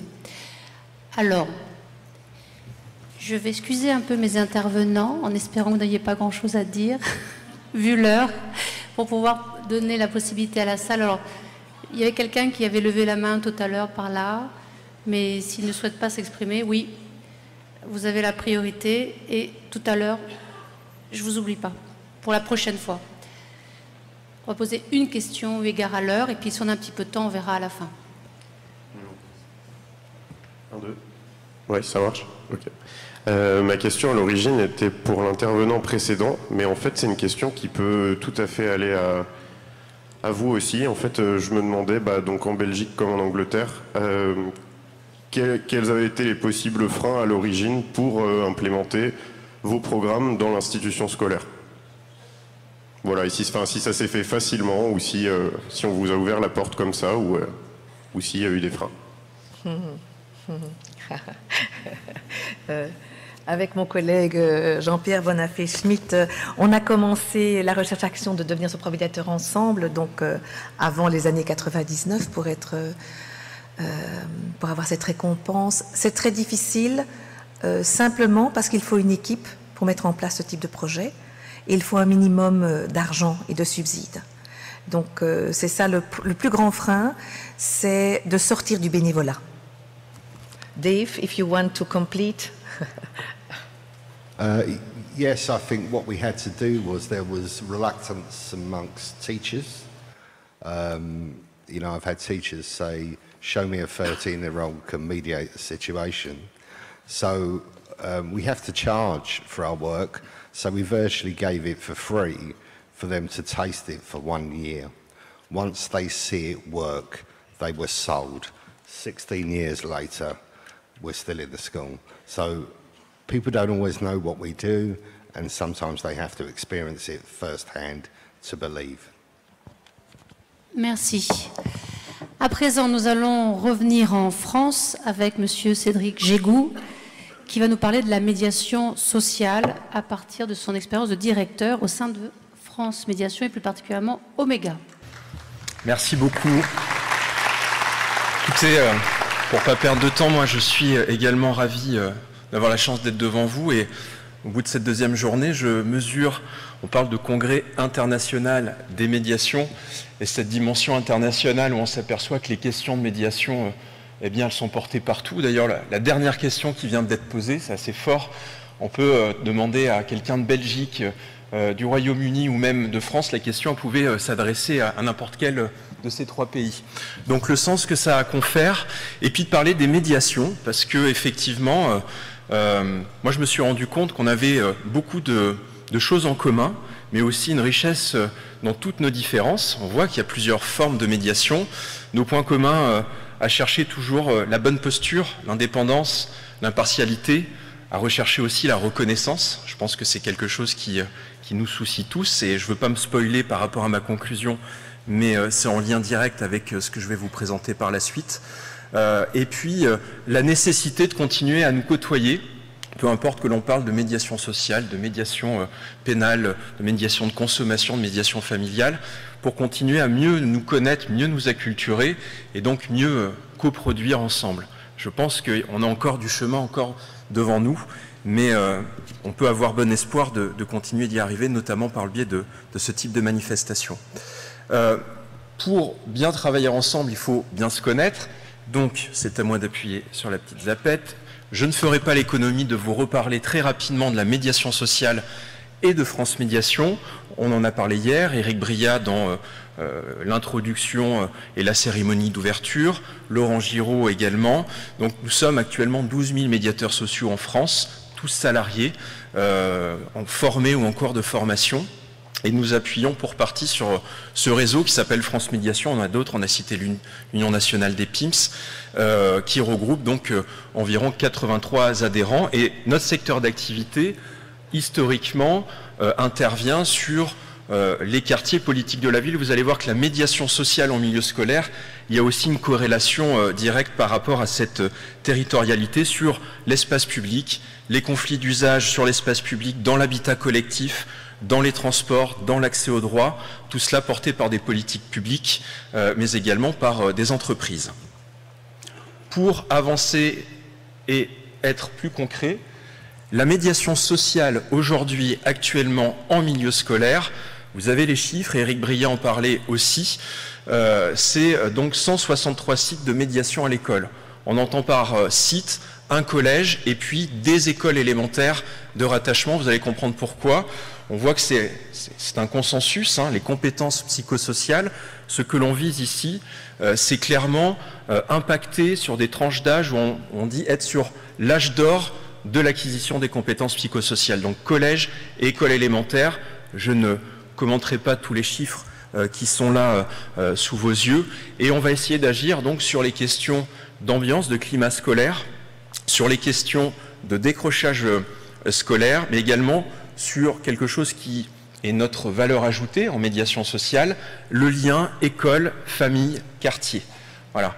Il y a beaucoup de choses qui se font de par l'éducation nationale, de par des dispositifs qui opèrent directement sur des groupes ou sur des individus.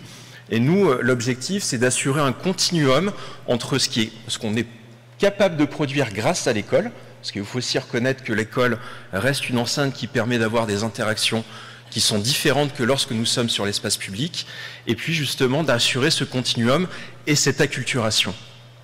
Voilà pour l'essentiel, et pour être un peu plus concret, plutôt que de beaucoup parler, je vous propose de regarder un petit film animé qui va être encore plus explicite que moi sur ce qu'est la médiation sociale à l'école. Qu'est-ce que la médiation à l'école? C'est un médiateur social qui intervient au quotidien en milieu scolaire. Auprès des élèves, il assure 3 missions. L'éducation à la citoyenneté, le développement d'une culture du dialogue et de tolérance, la prévention et la lutte contre les violences et le harcèlement, une action contre l'absentéisme et le décrochage scolaire. Son action est impartiale. Elle repose sur l'écoute, le non-jugement, l'absence de pouvoir de sanction. Le médiateur aide à libérer la parole et à renouer le dialogue. Le médiateur à l'école, employé par des structures de médiation, intervient à l'intérieur d'un collège ou d'une ou 2 écoles élémentaires. Il est également présent à l'extérieur et interagit avec de nombreux partenaires. Son rôle est de faciliter le dialogue entre les élèves pour gérer les conflits, développer la communication et la coopération, favoriser les échanges entre les établissements scolaires et les parents afin d'éviter les incompréhensions et les conflits, accompagner les parents à mieux comprendre le système scolaire et les impliquer dans la vie de l'école. À ce niveau, il a un rôle clé pour le passage du CM2 à la 6e. Travailler en étroite coopération avec la communauté éducative et les partenaires du territoire. Impulser des projets qui s'inscrivent dans l'animation de la vie de l'établissement, comme la médiation entre les élèves eux-mêmes. Les impacts de la médiation à l'école ont été mesurés dans une évaluation menée par Sciences Po. Il en ressort une forte baisse du harcèlement, du cyberharcèlement, de l'absentéisme chez les jeunes collégiens, une intensification des relations entre les familles et l'école, une plus grande ouverture des établissements sur leur environnement, un changement de comportement des élèves face à la violence et du développement de leurs compétences psychosociales, et une amélioration du bien-être et de la sociabilité des élèves. C'est un projet d'envergure nationale, piloté par France Médiation avec le soutien de l'État. La mise en place d'un projet médiateur à l'école se fait à la demande des acteurs locaux. France Médiation accompagne ensuite le déploiement du projet en local en lien avec les structures de médiation sociale selon une méthodologie coproduite qui a fait ses preuves. Le succès d'un tel projet repose sur la coopération de tous les acteurs au service de la réussite éducative et de l'émancipation du jeune.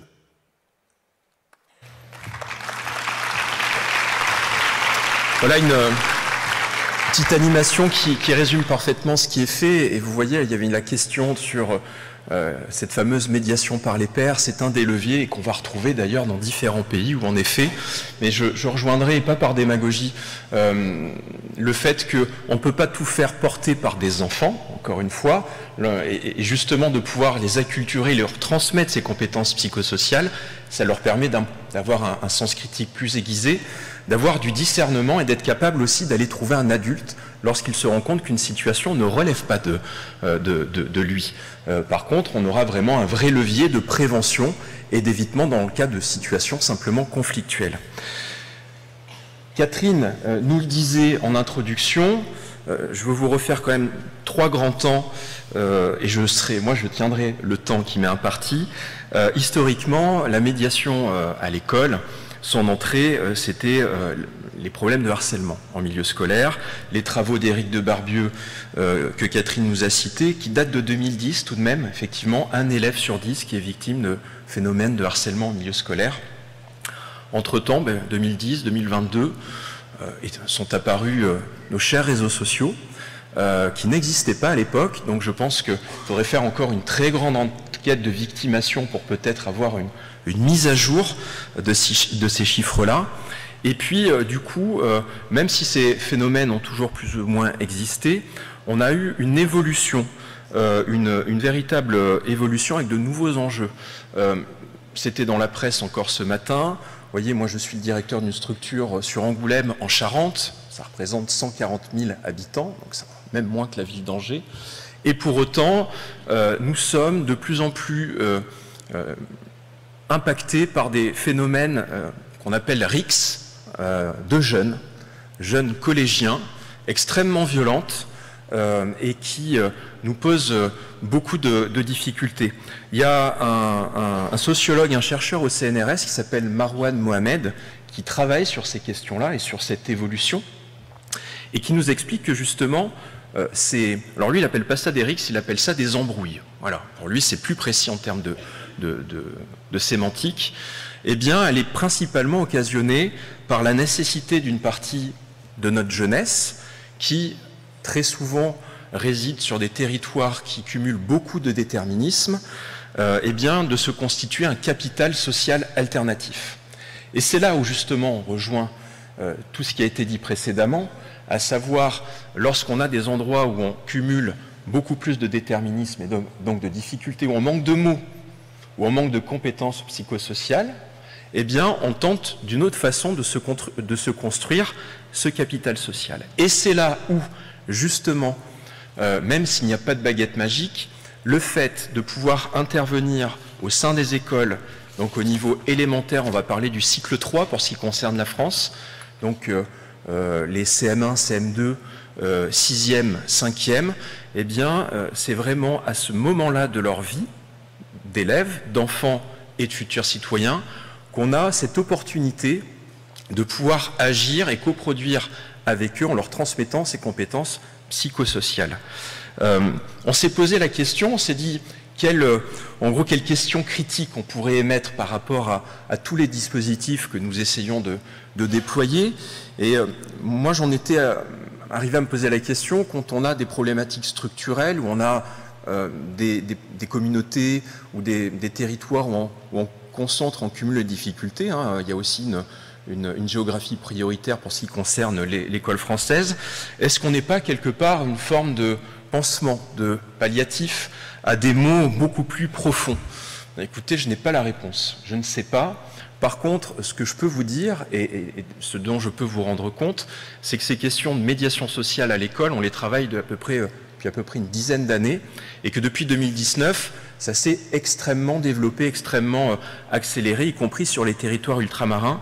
Et il y a une chose qui n'a pas changé entre il y a 10 ans et aujourd'hui en 2022, et ce malgré l'apparition d'un contexte plus anxiogène, plus difficile économiquement, etc., etc., et les réseaux sociaux, c'est que lorsqu'on demande aux enfants ou aux élèves de se positionner et de nous décrire leur motivation sur pourquoi ils souhaiteraient s'investir dans la médiation, pourquoi ils voudraient être médiateurs ou médiatrices à l'école, eh bien leurs motivations sont exactement les mêmes aujourd'hui qu'il y a 10 ans. Et ça, vous voyez, c'est quand même une formidable, je ne vais même pas parler de lueur d'espoir, quelque chose de factuel, un vrai levier de transformation, parler des leviers de transformation. Et donc du coup, les motivations, peu importe le lieu d'habitation, peu importe ces déterminismes, de vouloir ne pas vivre dans le conflit, de vouloir aider les autres, de vouloir donner une image positive de soi-même, de l'école ou du collège dans lequel on le retrouve intact. Et ça, on sait qu'on va pouvoir capitaliser là-dessus, si on arrive à habiller tout ça de compétences psychosociales, avoir vraiment un véritable impact. Et donc la conclusion de tout ça, on s'est dit, qu'est-ce qu'il faudrait retenir dans ce que nous faisons? Je pense que c'est notre intérêt à toutes et tous, quand on parle de médiation. La médiation aujourd'hui, monsieur le maire d'Angers nous l'a dit lors de son propos introductif, c'est présenté comme un mode de règlement alternatif. Eh bien, je ne sais pas vous, mais moi, j'aimerais que la médiation, ça devienne le mode de règlement, un mode de règlement usuel et non pas une alternative. Et que pour ce faire, si on veut y arriver, eh bien, il semble quand même plutôt indiqué d'acculturer nos jeunes générations à avoir ce réflexe de dialogue, de règlement à l'amiable. Et ça, justement, en le faisant dès ces tranches d'âge-là, et notamment grâce à l'école, on devrait avoir plus tard des citoyens et des citoyennes qui penseront dialogue et médiation. Voilà, je vous remercie.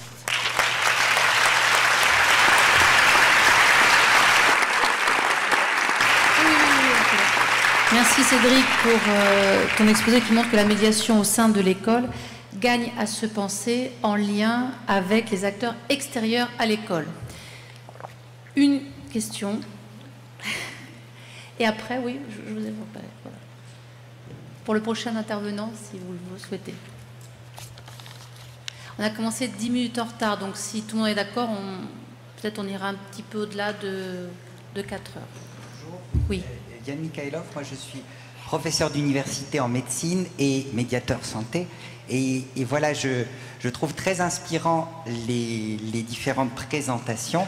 Et je me demandais s'il ne pouvait pas y avoir même des complémentarités entre les méthodes anglaises et belges et notre système de médiation éducation nationale, qui a grand mérite d'être dans un gros volume.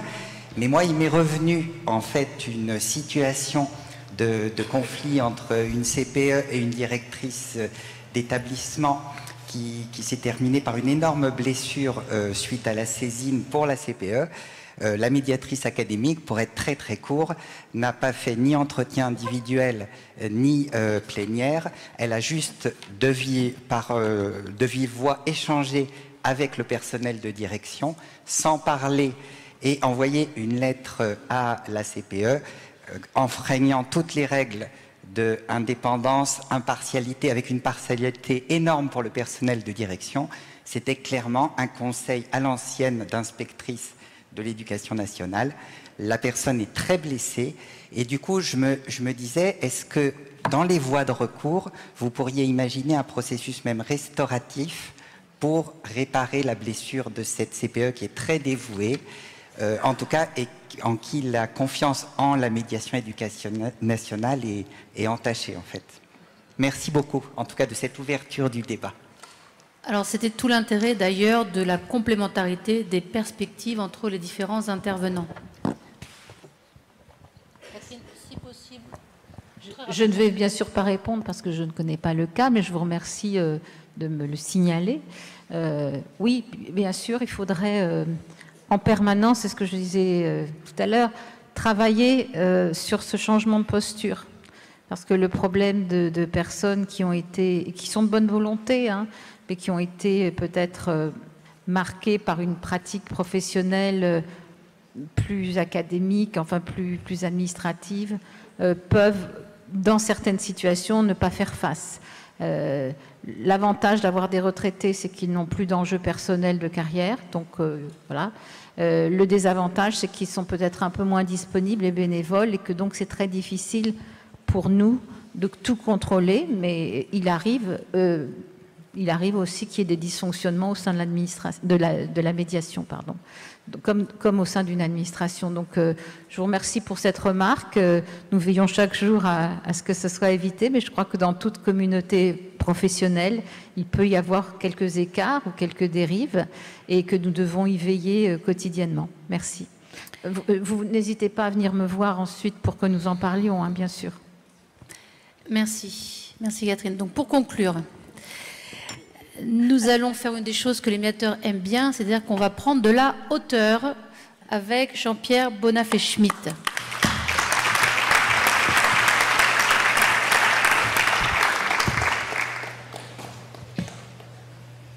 Bien, écoutez, j'ai un certain plaisir de me retrouver ici parce qu'en préparant cette intervention, je me suis rendu compte que ça faisait 30 ans.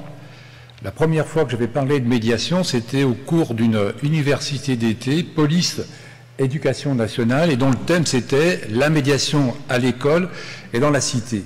Et c'était assez intéressant de voir justement débattre à la fois donc la police et l'éducation nationale, et 30 ans déjà donc qui se sont passés, et ça m'a poussé, entre guillemets, donc à pouvoir peut-être pas simplement être dans la parole, mais aussi dans l'acte. Et en tant que chercheur, donc, puisqu'on a déjà parlé avec Joël Timmermans, donc de lancer une recherche-action, puisque rien n'existait donc à l'époque, ou très peu, c'était balbutiant, donc en matière de médiation scolaire, et de créer donc, puisque ce matin donc l'association Amélie était présente ici, de créer dans le cadre de cette association Amélie donc un dispositif de médiation à partir d'une approche comparée, justement, avec les États-Unis. C'est pour ça que j'insiste beaucoup sur cette approche comparée, puisqu'ici, donc, on a un panel quand même aussi, donc, international, pour montrer comment, donc, à un moment donné, il peut exister différents modèles de médiation. Et je crois qu'il est important de bien prendre en considération, parce que le mot médiation existe, bien sûr, dans tous les pays, mais il y a des réalités socio-culturelles tout à fait différentes. Et c'est pour ça que depuis quelque temps, je travaille autour d'un modèle latin de médiation, pour ne pas rester sur un modèle français, donc les pays latins, par rapport à des modèles anglo-saxons. C'est pour ça que ce qui peut être pris dans certains pays, il faut faire toujours attention un peu, que ça ne heurte pas aussi des réalités donc socio-culturelles.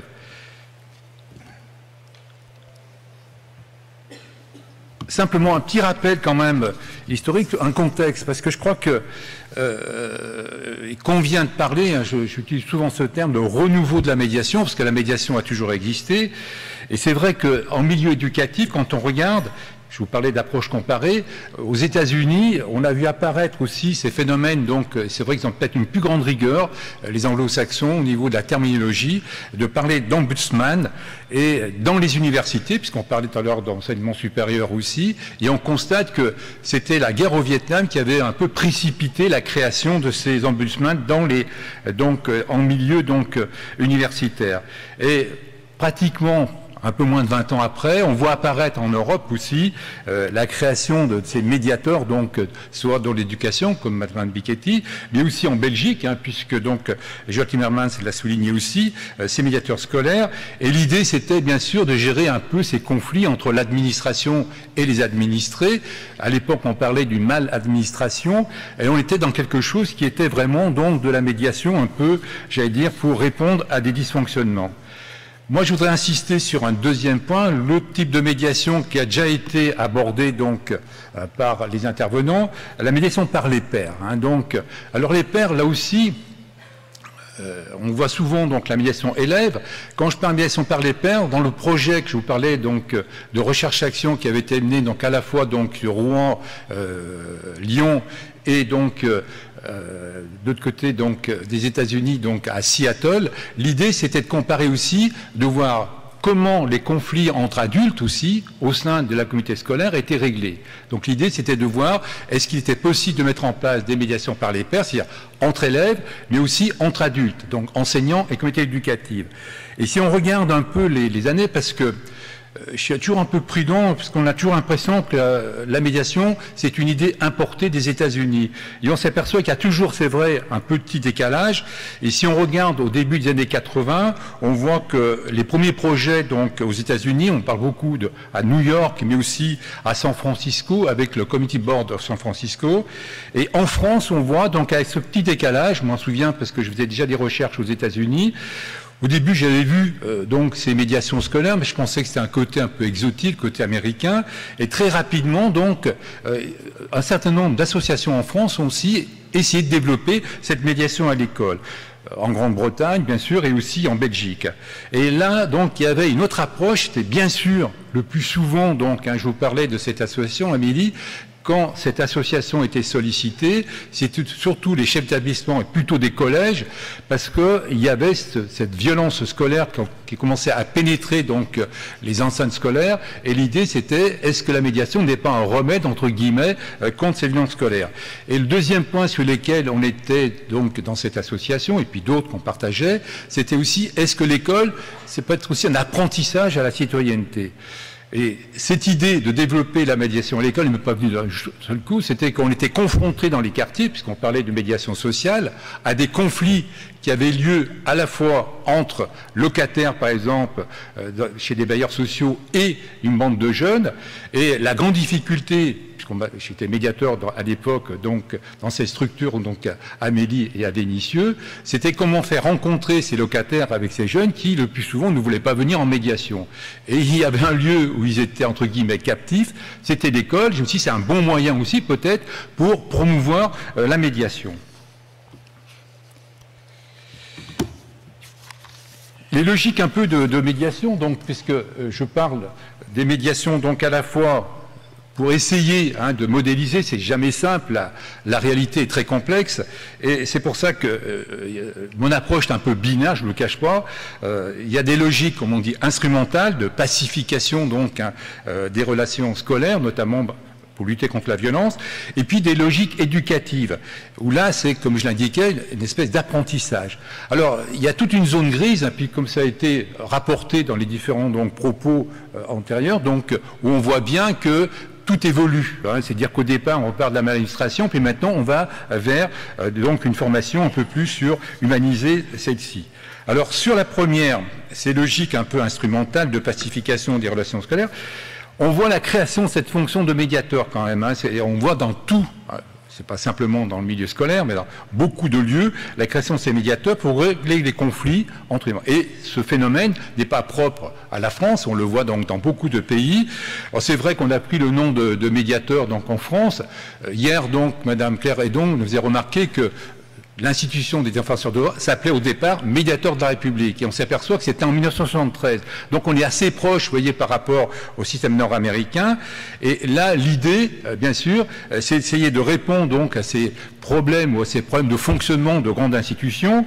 Et puis le deuxième point, comme l'a rappelé donc Cédric Jégou juste avant moi, c'est l'utilisation aussi de médiateurs, cette fois extérieurs, donc pour essayer de lutter, comme il l'indiquait, donc contre la violence scolaire, mais aussi le décrochage scolaire, etc. Et on voit ce phénomène pas simplement lié donc à la France, mais on le voit aussi, je cite donc la Belgique, où une association à Bruxelles comme Bravo a joué ce rôle aussi donc de médiation au sein de l'institution. J'en arrive aussi donc aux logiques cette fois éducatives. La médiation donc par les pairs. Et là, l'idée de ces associations, le plus souvent, il y en a quelques-unes, pas simplement en France, mais aussi, comme je l'indique, comme vous pouvez le lire sur la diapositive, l'idée c'est le conflit est presque le prétexte, c'est-à-dire que l'idée c'est d'amener les élèves à un apprentissage donc à la gestion des conflits, à la relation avec l'autre, et là on voit donc se développer dans beaucoup donc de pays ce phénomène.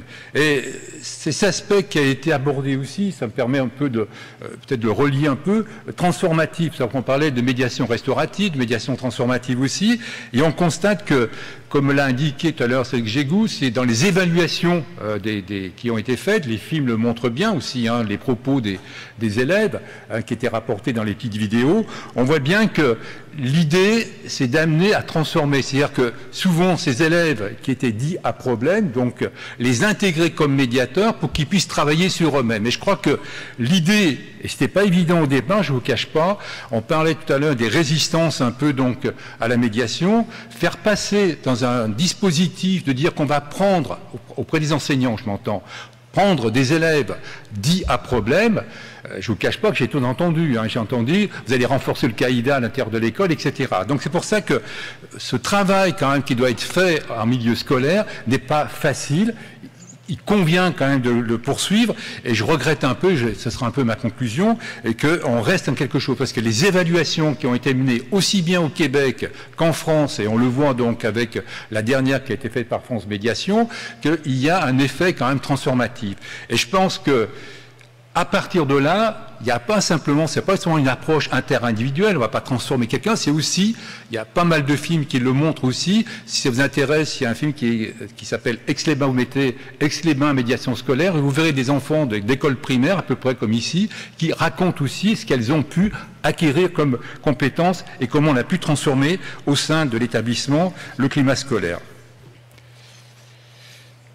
Et pour tenir les délais, donc, parce que j'aimerais bien quand même qu'il y ait une discussion. Donc, je termine simplement donc en conclusion. C'est bien qu'on a, je parle en médiation scolaire, à peu près une trentaine d'années, une quarantaine d'années pour d'autres formes de médiation. La médiation, quand même, dans nos sociétés, ça a déjà été dit, c'est quand même une espèce de contre-culture. Ça a déjà été dit dans d'autres panels. Et je crois que si j'insiste beaucoup sur la médiation scolaire par les pairs, c'est que malheureusement encore, ça demeure encore un phénomène marginal.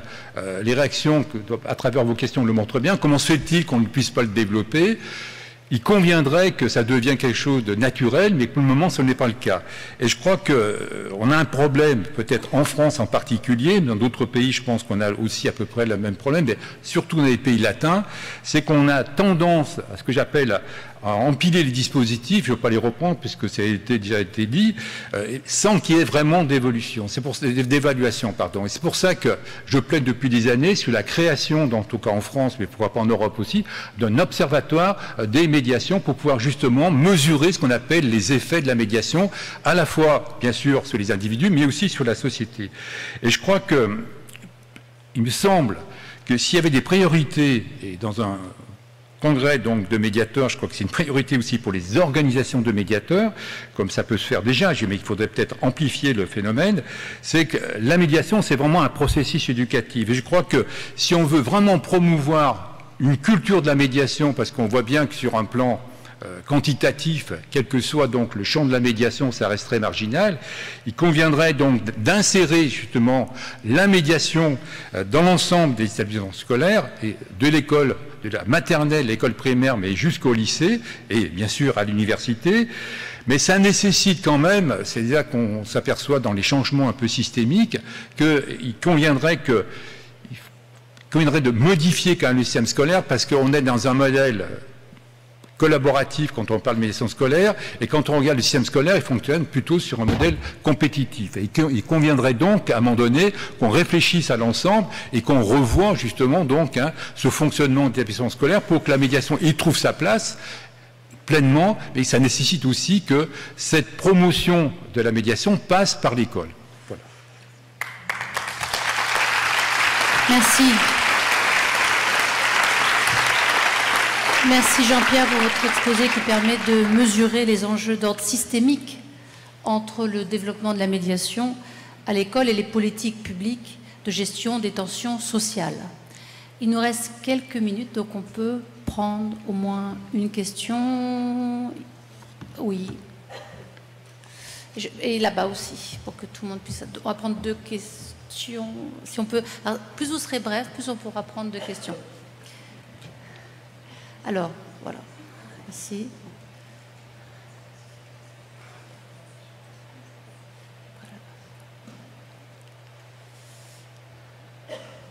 Bonjour à tous.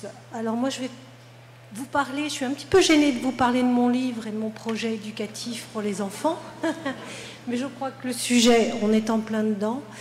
Je me suis dit, quand j'ai commencé mes études de médiation, qu'il serait bien que ça vienne du bas, que si on pouvait transmettre les valeurs de la médiation qui sont fédératrices dès le plus jeune âge, le monde serait meilleur. Pour cela, j'ai créé un petit conte qui explique ce qu'est un médiateur, une médiation, et j'ai fait faire un livret pédagogique à l'usage des enseignants du primaire qui leur permet de travailler sur le conte et les valeurs de la médiation pendant leur séance d'éducation morale et civique.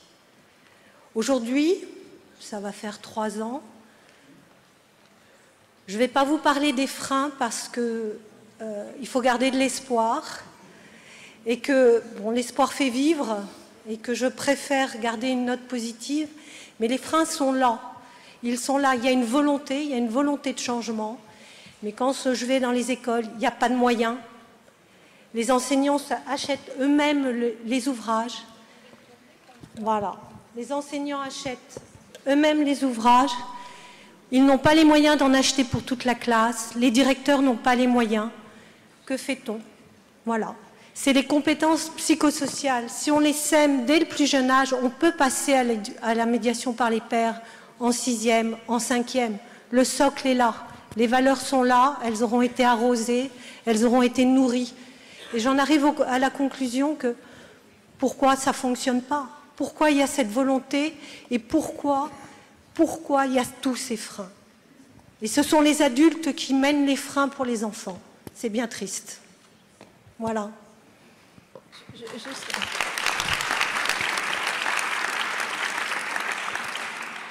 Alors, si je réponds, ce n'est pas du tout parce que je me sens visée par ce que vous venez de dire, au contraire. Je voulais vous dire que votre livre, le bleu, est sur ma table en permanence. Toute personne qui vient à la médiation a votre livre sur ma table, le voit et me pose des questions d'ailleurs.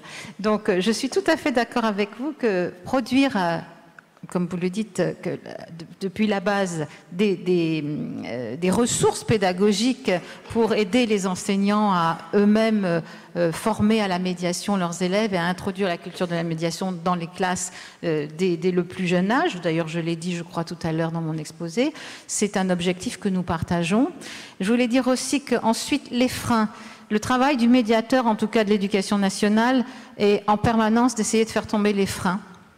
Et que nous-mêmes, nous sommes, je ne vais pas étaler mes difficultés ici, mais en recherche de moyens en permanence, de moyens très modestes, hein, pour justement, on avait envie dans mon équipe, qui est une petite équipe, de produire quelques ouvrages, quelques petits, non pas manuels, mais des petits outils pédagogiques pour précisément, concrètement introduire dans les classes ces ressources-là pour les professeurs, en tout cas.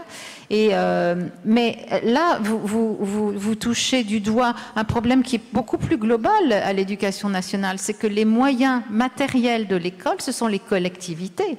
Et que ce n'est pas le ministère qui achète les livres pour les... Heureusement d'ailleurs, parce que le ministère est déjà à la tête d'un budget absolument énorme, mais vous savez très bien que c'est avec les collectivités qu'il faut travailler, et donc les politiques publiques, ce n'est pas uniquement le ministre de l'Éducation nationale ou la ministre de l'Enseignement supérieur qui les font. Donc voilà, il faut vraiment continuer à nous battre ensemble pour que non seulement cet esprit, cette philosophie, cette culture, mais concrètement ces outils et ces ressources pénètrent dans les classes, mais les acteurs sont nombreux. Vous dites les adultes, mais les adultes, c'est nous, madame. Donc, je fais le même constat que vous. Je trouve votre initiative particulièrement intéressante. Je n'ai même pas les moyens moi-même d'acheter ces livres pour les médiateurs académiques. Donc, je peux faire connaître, je peux promouvoir, j'ai des leviers, comme je vous l'ai dit, je peux recommander, mais je ne peux pas faire plus. Merci. Une question. Bonjour. Et on va conclure. Je suis Cécile Jousselin, je suis avocate, médiatrice, et je viens de terminer 3 années en qualité de présidente de la section locale FCPE de l'école de mes filles. Donc je m'intéresse aux questions d'éducation.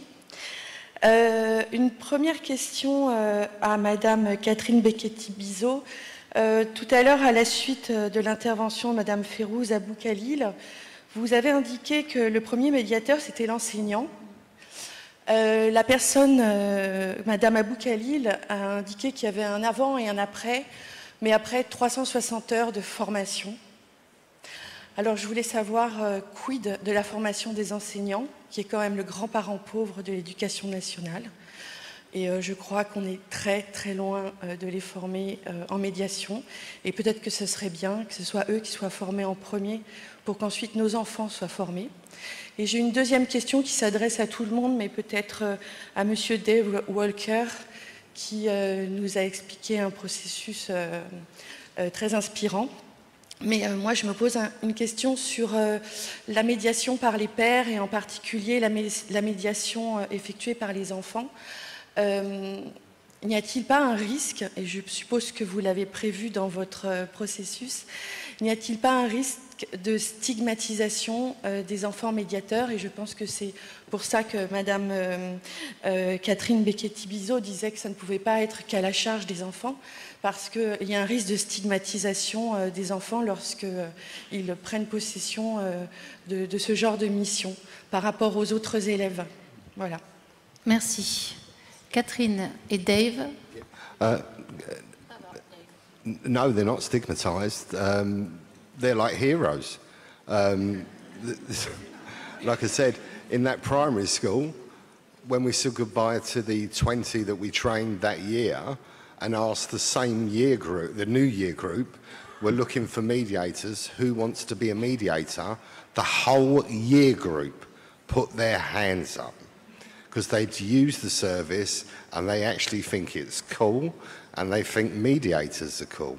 So, no, and plus we supervise primary school and secondary school. So no, it's good to be a mediator, but I guess you guys know that, don't you?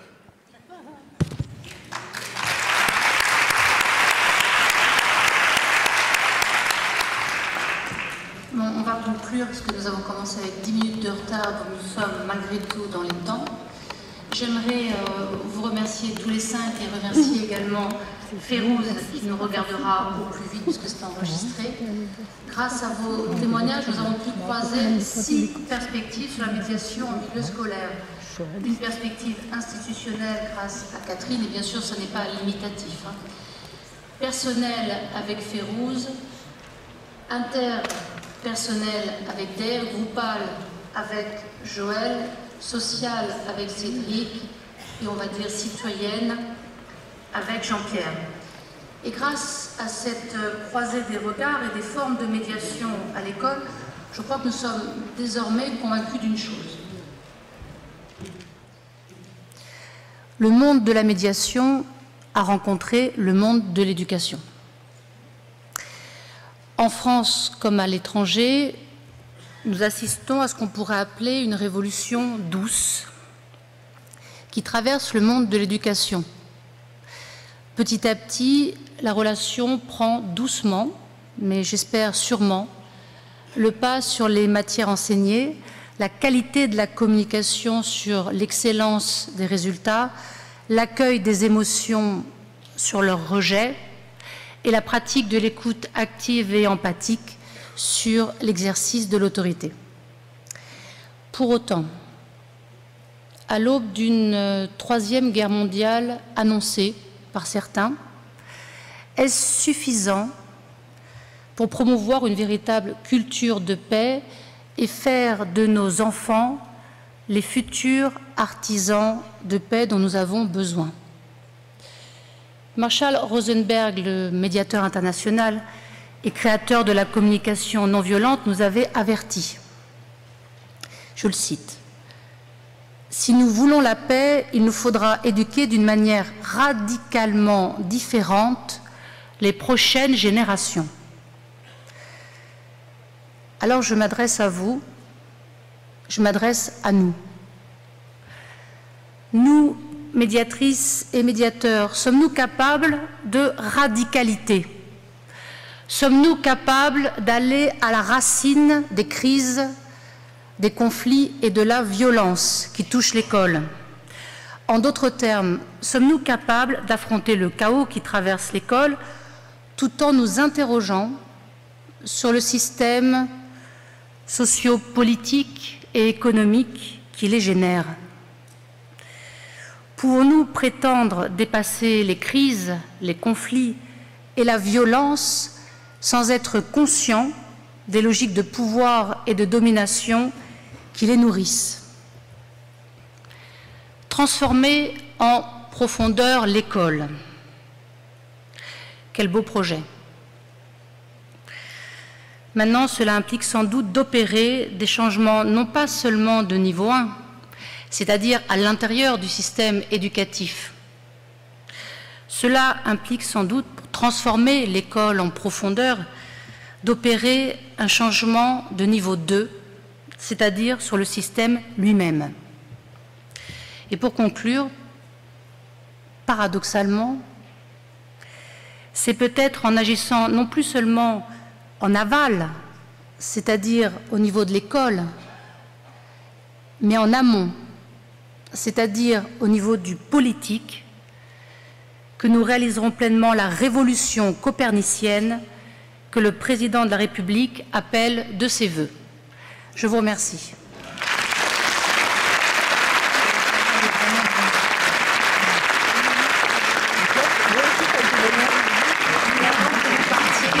J'aimerais que Marine, qui est là-haut, sans qui rien n'aurait été possible, descende pour qu'on puisse la remercier et l'applaudir, parce que c'était jusqu'à dimanche, toute la journée, et la nuit aussi sans doute.